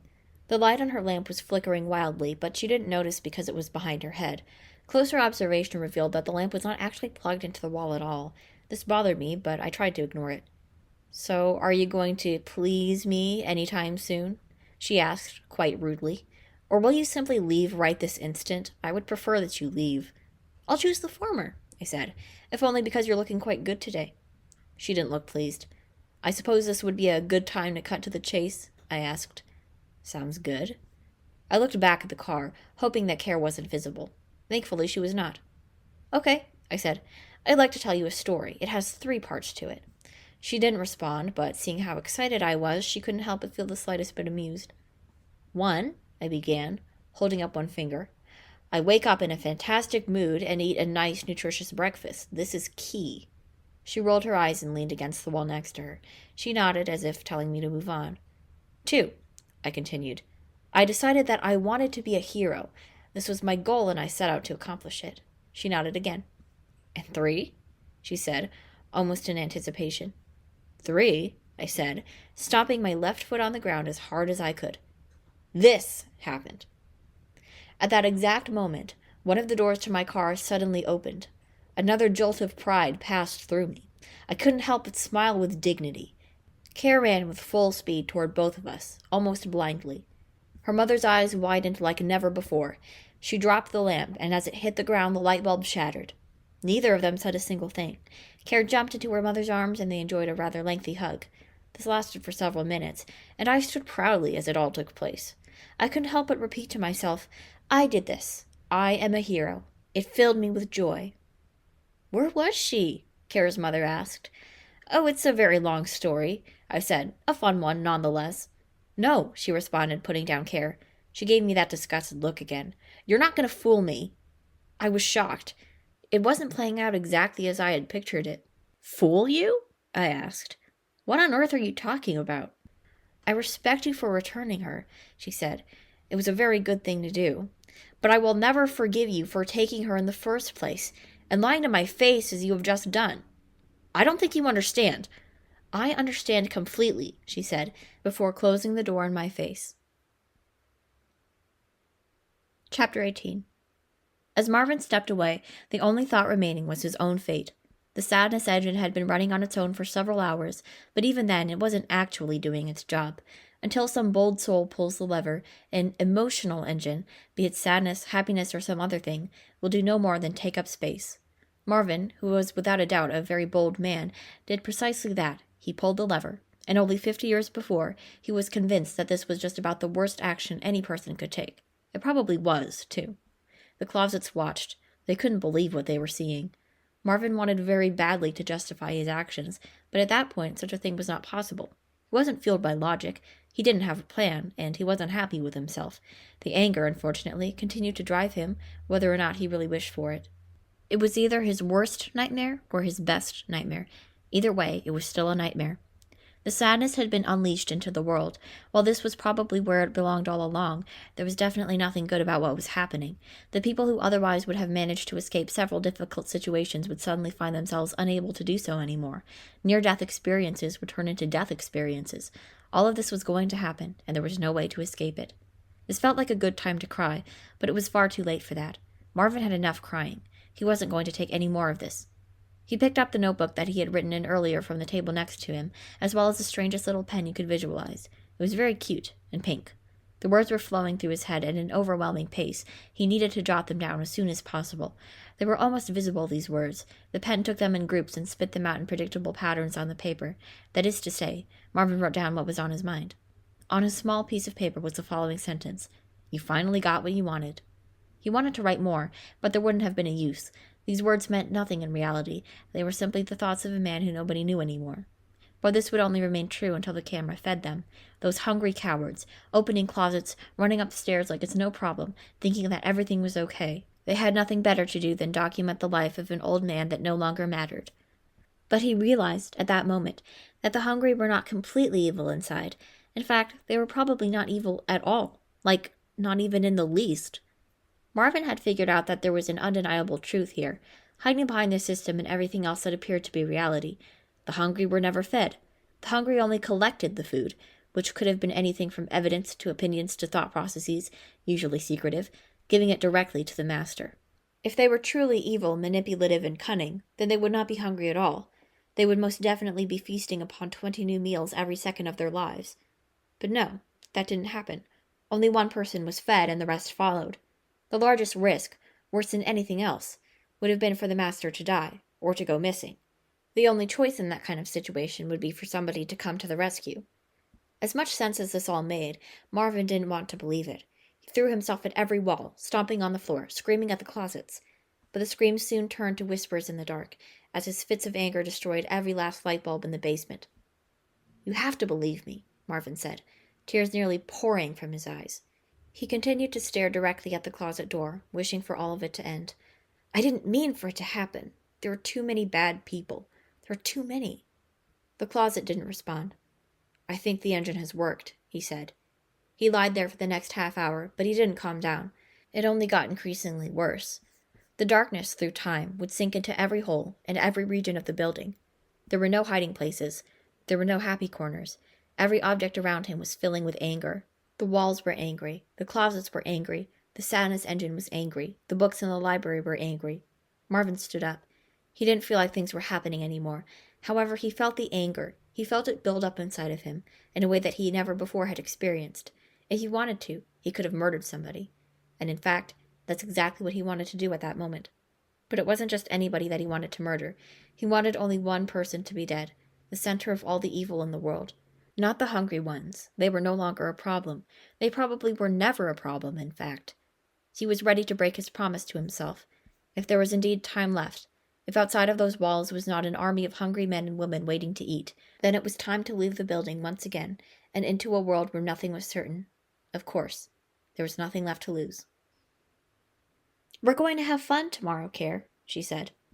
Care's mom was in her best mood. There was nothing left in the entire world to get her down.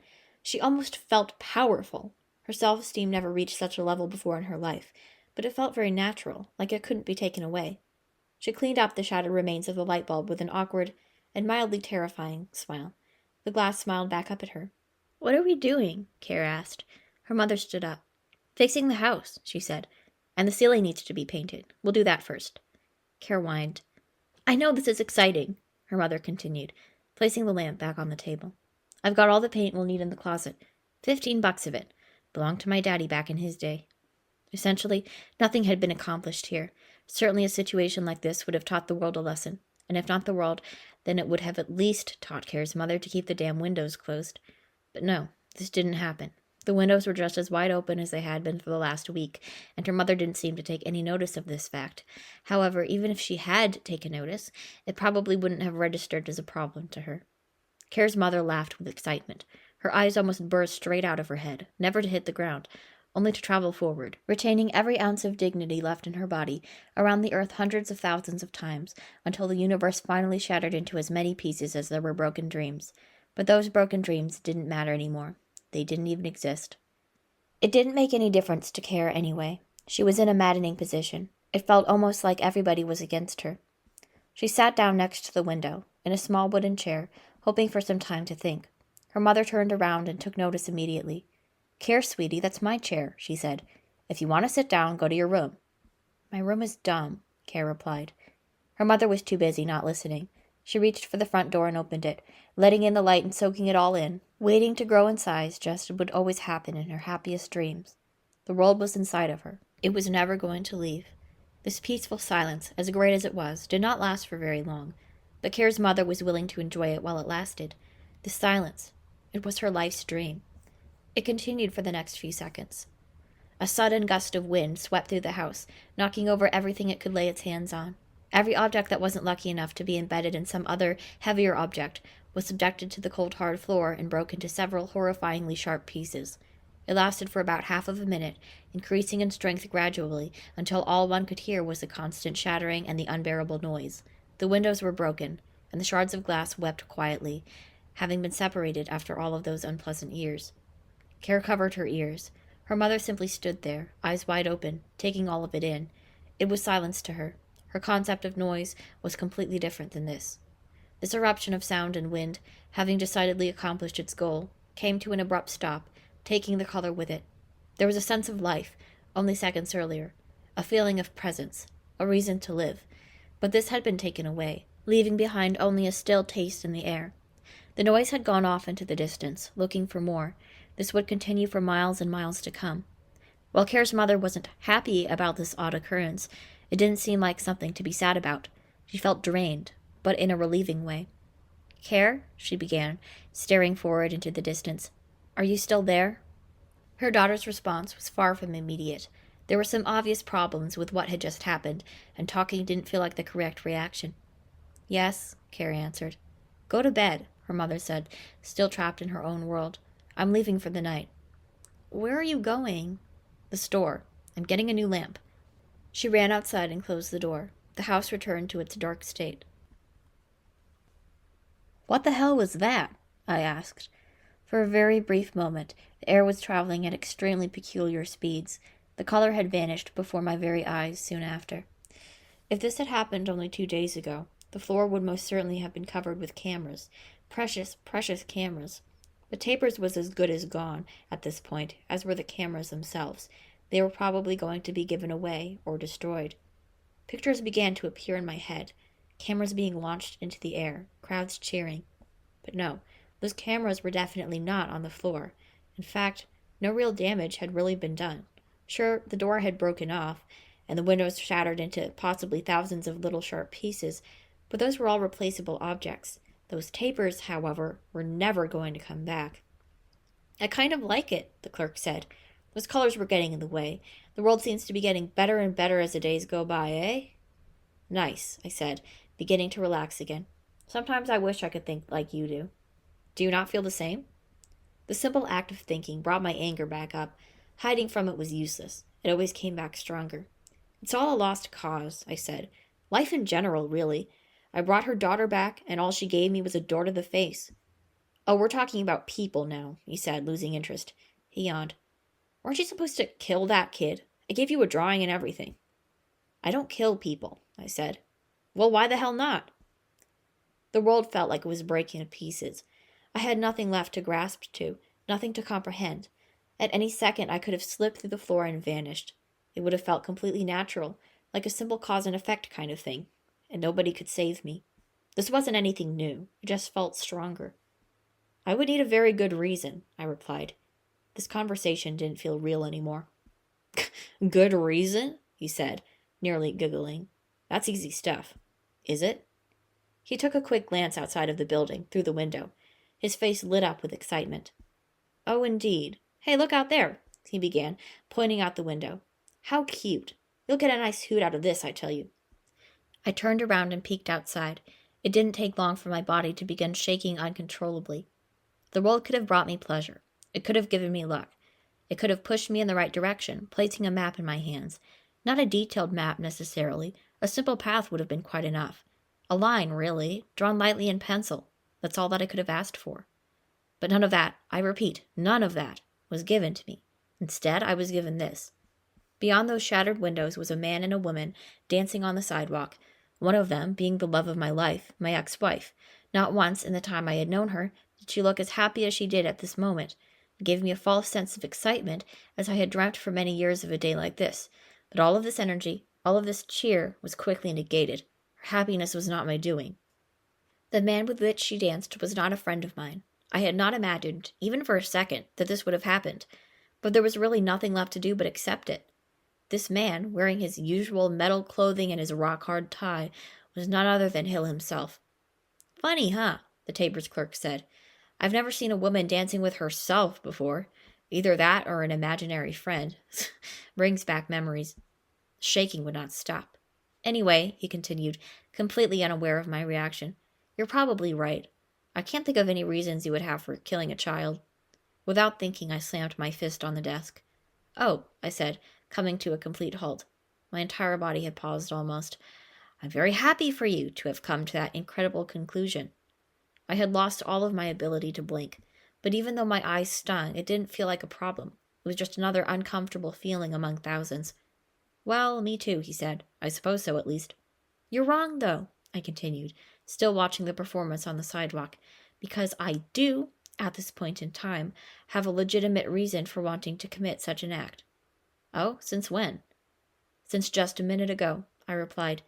"Anyway, I'm going now. Important business to attend to. Have a spectacular life."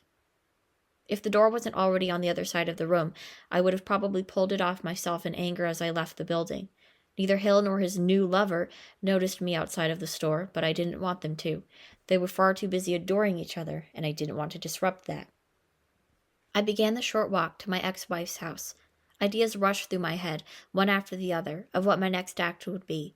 I certainly had a weapon, and the anger necessary to do something drastic. It felt pretty good. All of my worries were long gone. I could have done anything without feeling the slightest bit of guilt. The world felt kind of ghostly. All color was gone. Human presence was almost gone. The feeling of familiarity was gone.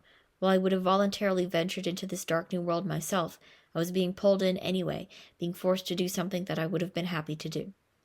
The houses continued to stare down at me, showing off their superiority. I was surrounded. There's a reason for me saying that human presence was almost gone. I knew that somebody was behind me, but I didn't want to figure out who it was.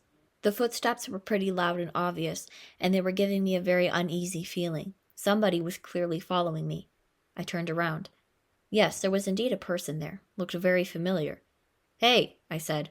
He didn't stop. I could tell that he wasn't actually walking toward me. His eyes were not pointed in my direction. I walked out of the way, as he would eventually catch up to me. Getting in his way didn't feel like the best choice. As he passed by, it all came back to me. This was the same old man that I saw earlier, Hill's replacement. This realization shocked me. He was very determined, and while he seemed to recognize me, I was apparently not his target. "Hey, you!" I said, still trying to get his attention. "What are you doing?"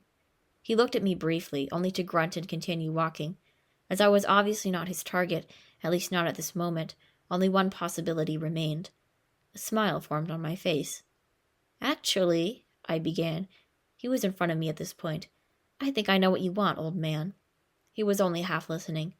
"Honestly, we have similar goals," I continued, catching up to him. The man looked back at me. I had gained his attention at last. He said. "Similar goals?" "And I'm willing to help," I replied, looking as honest and kind as I could. It felt like this moment was the entire reason for my existence.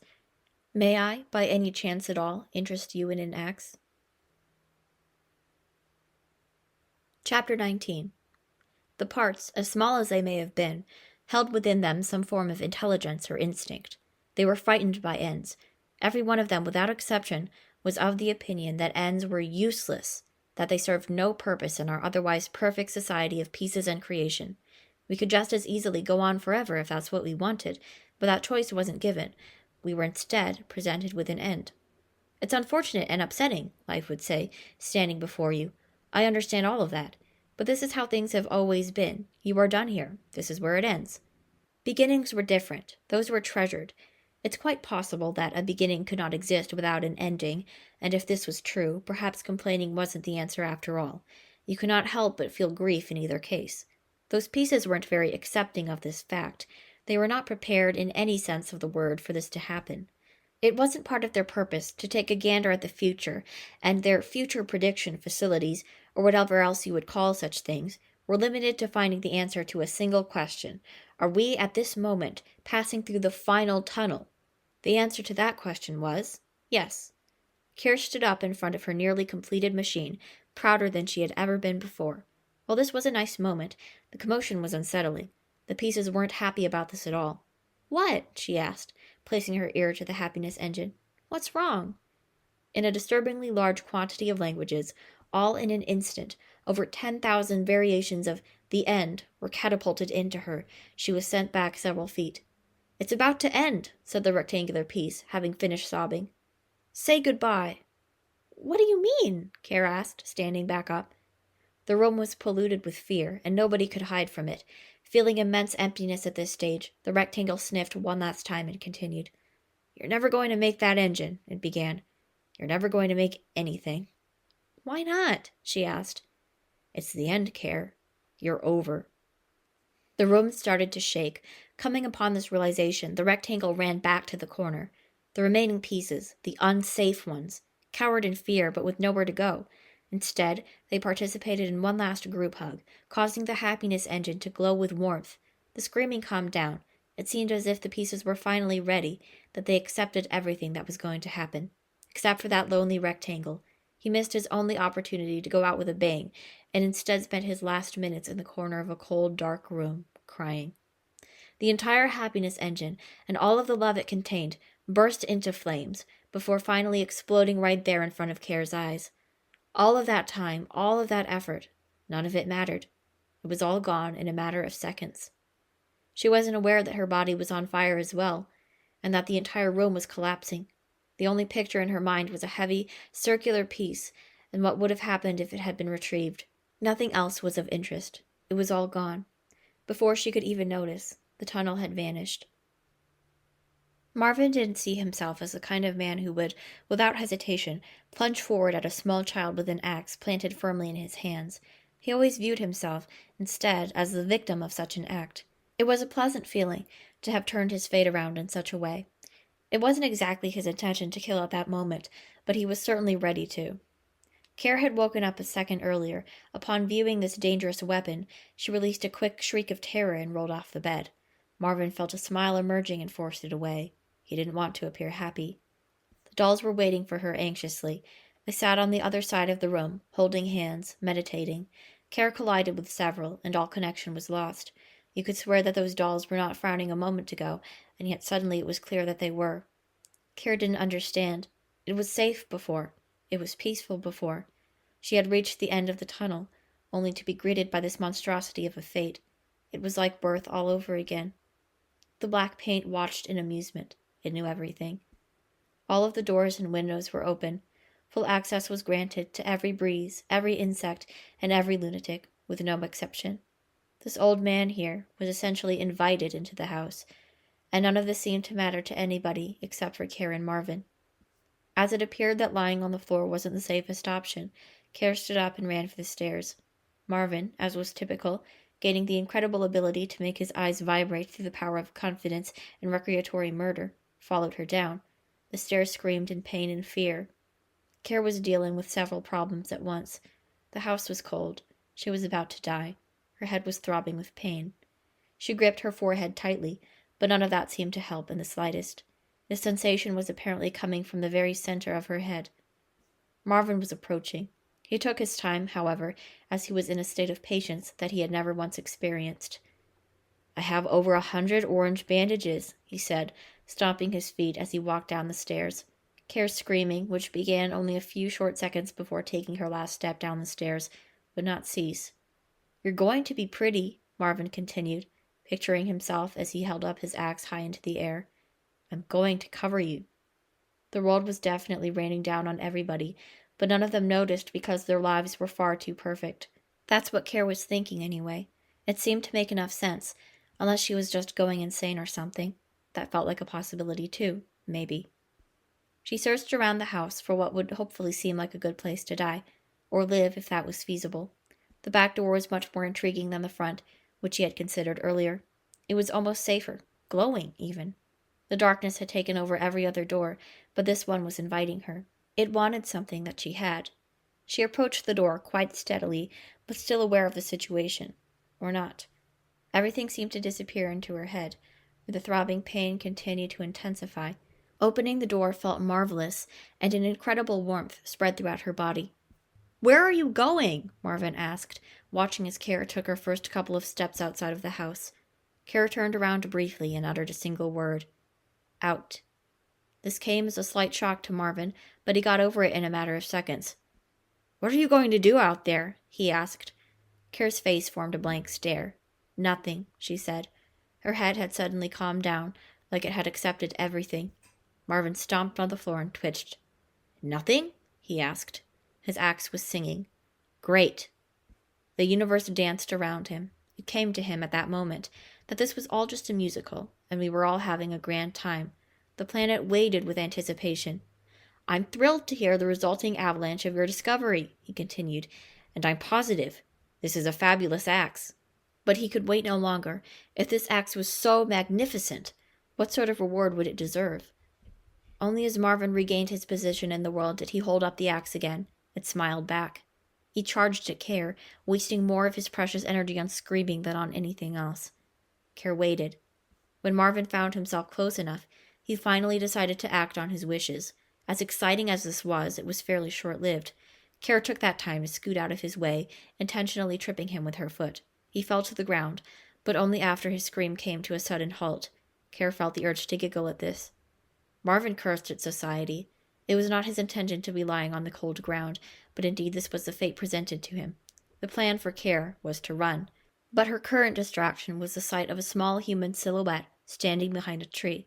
He was carrying an intriguing device. Yes, quite intriguing. Care didn't appear to have anywhere else to run. It would have been a smart move to find help, but up until that moment, the world felt emptier than before. The good news caught up to her, ending her temporary delirium. This was a lucky situation. She attempted to retrieve his attention through jumping and waving. It clearly worked, but his only response was to hide. This was normal. It's not like anybody was being paid to keep her alive. Kara accepted it, but only for a fraction of a second. This happened to be just enough time for her to notice Marvin, once again standing on his two angry legs. His forehead was pumping with glorious juices, the kind you would normally only experience a moment before your equally glorious demise. Kara's goal was a glorious demise, but this wasn't it.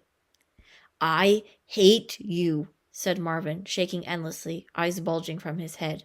His feet were glued to the ground. "I want to take you. I want to take everything away from you. I want to do this, girl. I want you to die, girl." The pain came rushing back. It wasn't playing around. This time there were serious problems. She grabbed hold of her head and shook it violently. Nothing would work. The world was inside of her that day, eating its way out. This wasn't planned. Nobody saw it coming. But you can bet that, in the corner of their minds, the opportunity was given consideration. The opportunity to take a poor little human and put her in a situation that her head could not withstand. Yes, she had it all figured out. Marvin began to laugh lightly. "If I don't kill you," he began, "then I certainly know what will." This wasn't what Care wanted, but it made perfect sense. She, once again, caught a view of the figure in the distance, that friendly little device. All he wanted was to exist, and to have a reason to exist. And this may have been, at least, a happy ending for him. For his owner, too. Quite interesting footage this would turn out to be. "Grip tightly," Marvin said, following his own orders. The axe, feeling this, became very aroused. Kara took her fabulous leave. That is to say, she sprang in the opposite direction to seek help from a smiling camera. Her hands did not move, but instead decided, all by themselves, to grip tightly. The sky above and the grass below, witnesses to this entire scene, had nothing in particular to say about it. Cameras, however, weren't quite as shy. She could hear them well, those furious footsteps. Marvin was, unfortunately, much quicker than her. The camera and its owner did not move a single inch. They were watching. They were experiencing. This was the world. Curious, curious people. All they wanted was entertainment. All they wanted was that feeling of superiority, that feeling of safety.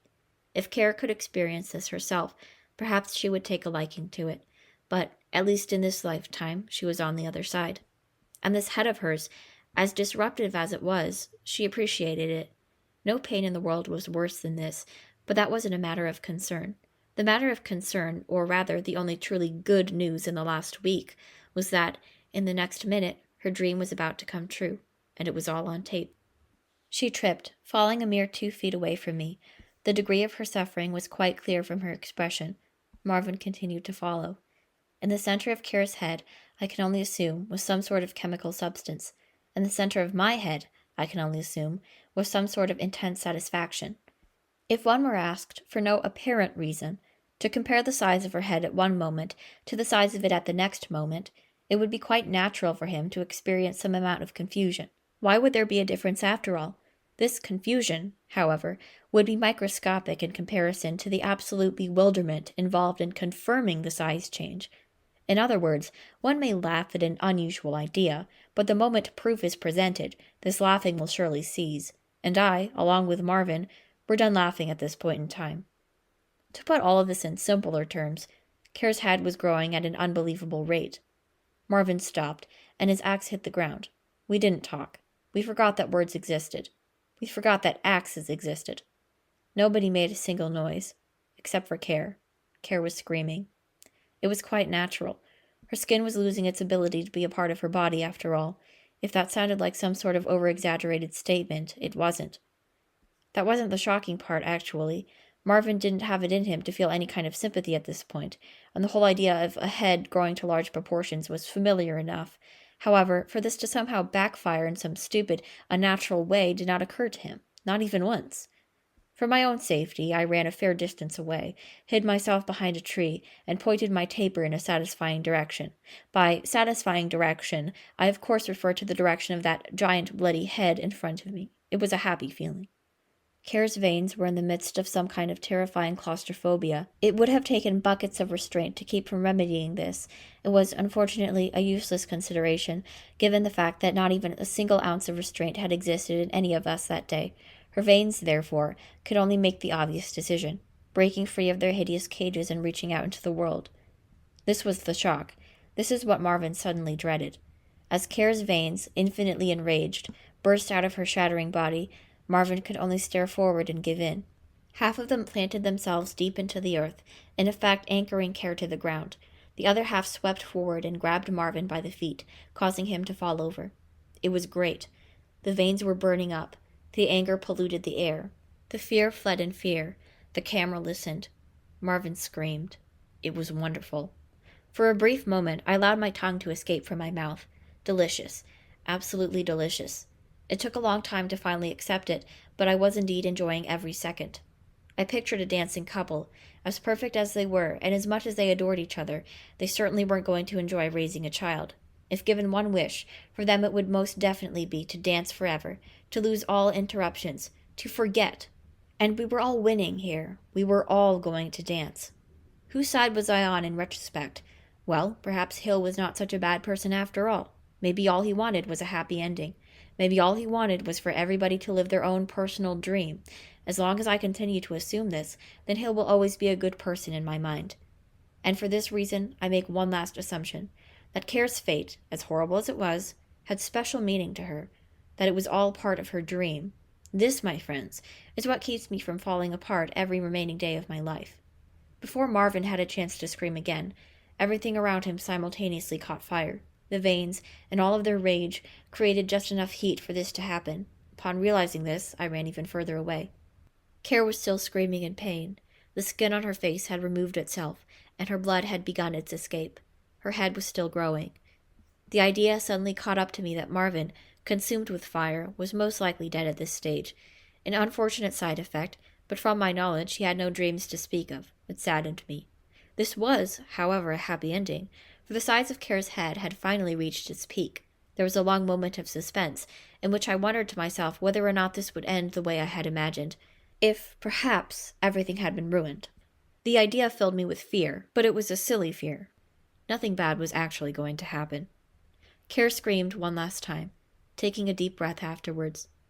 After one more dreadful silence, I experienced for the first time the wonderful taste of resolution. Care exploded, in the most literal way possible, into hundreds of bloody pieces.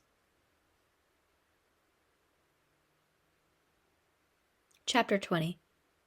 Beautiful things lie behind smiling doors. It's a wonderful feeling, began the happy man, to be greeted with a smiling face in such an unlikely place. Tapers as a store was long gone. Society had taken that away from us. While being an unpleasant truth, this did not cause any long-term effects on our happiness, nor did it take away our ability to communicate and collaborate. It couldn't have done either of those things. The moment I opened the door that day, this became clear. "I'm a little shocked," I said. My camera was excited. He felt at home once again. The happy man looked back at me and smiled. His face, as they would say, could turn the entire world upside down. I never understood what that meant exactly, until just that moment. "Don't be," he said. "It's always been like this."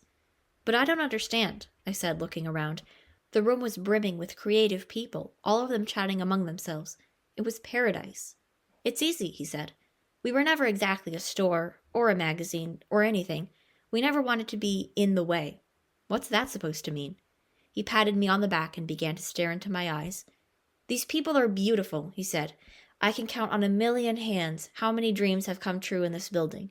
To the best of our abilities, we try to keep all of these things afloat, or else face the consequences." When I stepped in, everybody noticed. Everybody knew. Hundreds of eyeballs were drilling into my face. All I could do was stare at the floor, waving at them. I feared their reaction. For all I knew, the floor could have been made of cameras. The walls could have been made of cameras. The people, with their aggressive expressions, were most definitely made of cameras. "They don't seem very friendly," I said. I was more nervous than anything. This, being my very first Tapers convention, felt also like the first, perhaps final, day of my life. The building wasn't even familiar. What was familiar was the happy man next to me.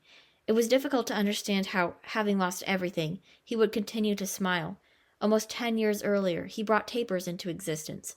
Now it was all gone, except for a small convention and annual competition. "You must prove to them," he began, "how astounding you are. Do you believe that this can be done?" "Oh, yes," I said, getting my confidence back. "My taper here would agree." The other cameras were equally enthused. At the end of the room was a gigantic screen with several hundred chairs planted in front of it. It would have, frankly, been amazing if any of them remained unoccupied by the time the audience sat themselves down. Quite a thrilling prospect for a bunch of small, unappreciated cameras. "That's pleasant to hear," said the happy man, looking down at his wrist. His watch presented him with slightly surprising information. "Oh, nice. It looks like we're ready to go." "Where?" "To a magical place," he replied, pointing to the screen. He turned around and made a gesture to the man at the end of the room. In reaction, this man picked up his little microphone and began to speak into it with his objectively beautiful voice. "Tabors and gentlemen," he began. A few women quietly complained, but they were ignored. The man continued. "If you haven't taken your seats as of yet, do so now," he said. "We only have a few comfortable ones left, and the rest are garbage." The entire room suddenly filled with noise. The happy man, still standing next to me, looked quite amused. "Oh gosh," I said, preparing to run. "I need one of those good chairs." After the last chair was taken, the room began to quiet down. One rather large human being, having lost his chance of a seat, released a terrified moan. For a brief moment, the entire room was looking at him, but they soon redirected their attention to the man in front of the screen. "Cool," he said. "We're good. I can hear my voice again." The audience listened attentively. "Fun stuff. Alrighty, anyway, hopefully you've all written your names on this little paper here," he said, holding up a clipboard with a paper on it. Written on it was a list of participants. He squinted at it. "And hopefully I can read your names." I raised my hand and called from one of the back seats. The man looked up. "Yes?" he asked. "Mine has a little camera drawing next to it," I responded. The people next to me sounded irritated. He looked back down at the clipboard, squinted his eyes again, and smiled. Looking back up, he shrugged. "Cute," he said. "You're on the bottom." I frowned and lowered my hand. For a moment I could have sworn that the audience was cheering. "It's a rather nice drawing, though," he said. "Seems fair that I call these names in reverse this time." "Yes!" I shouted. Everybody around me looked pissed. Indeed, this seemed perfect for me. I was about to surprise all of them. This was going to be my day. I didn't have enough time to change anything or even watch all of it. My camera in the past week witnessed many events, some of them hideous and others wonderful. Great things lied ahead of us both. Awesome. I took this moment to jump out of my chair and run to the front of the room. Fiendly words left my mouth, but they were far too loud to be understood. I was alone with myself in this world, standing in front of a large, intimidating screen with a tape in one hand and a happy, glowing camera in the other. All three of us were smiling. The audience could have been fake for all I knew. They didn't matter. "Okay," I said. "What now?" "This here, boy," he began, pointing to a large contraption next to the screen, "will make all of your dreams come true. Place your magnificent tape in our very own Taper's videotape machine, the only one in existence, as only one has ever been manufactured." "This is all very confusing, sir." "Don't worry about it. Everything is fine," he said. "I am, however, quite irritated that you are not doing what I have just instructed you to do." The audience was getting unnecessarily loud. I walked over to the machine and popped my tape in, still wondering about the action I was carrying out. "You guys made this crazy thing?" I asked. "If so, why the hell would you do that?" The man looked at me sternly. "This thing is wonderful," he said. "How dare you ask such a question?" The machine began making a surprising noise, almost like 1,000 pennies dropping simultaneously every second. It covered my ears until it stopped. "You must know, however," he continued, "we didn't make it.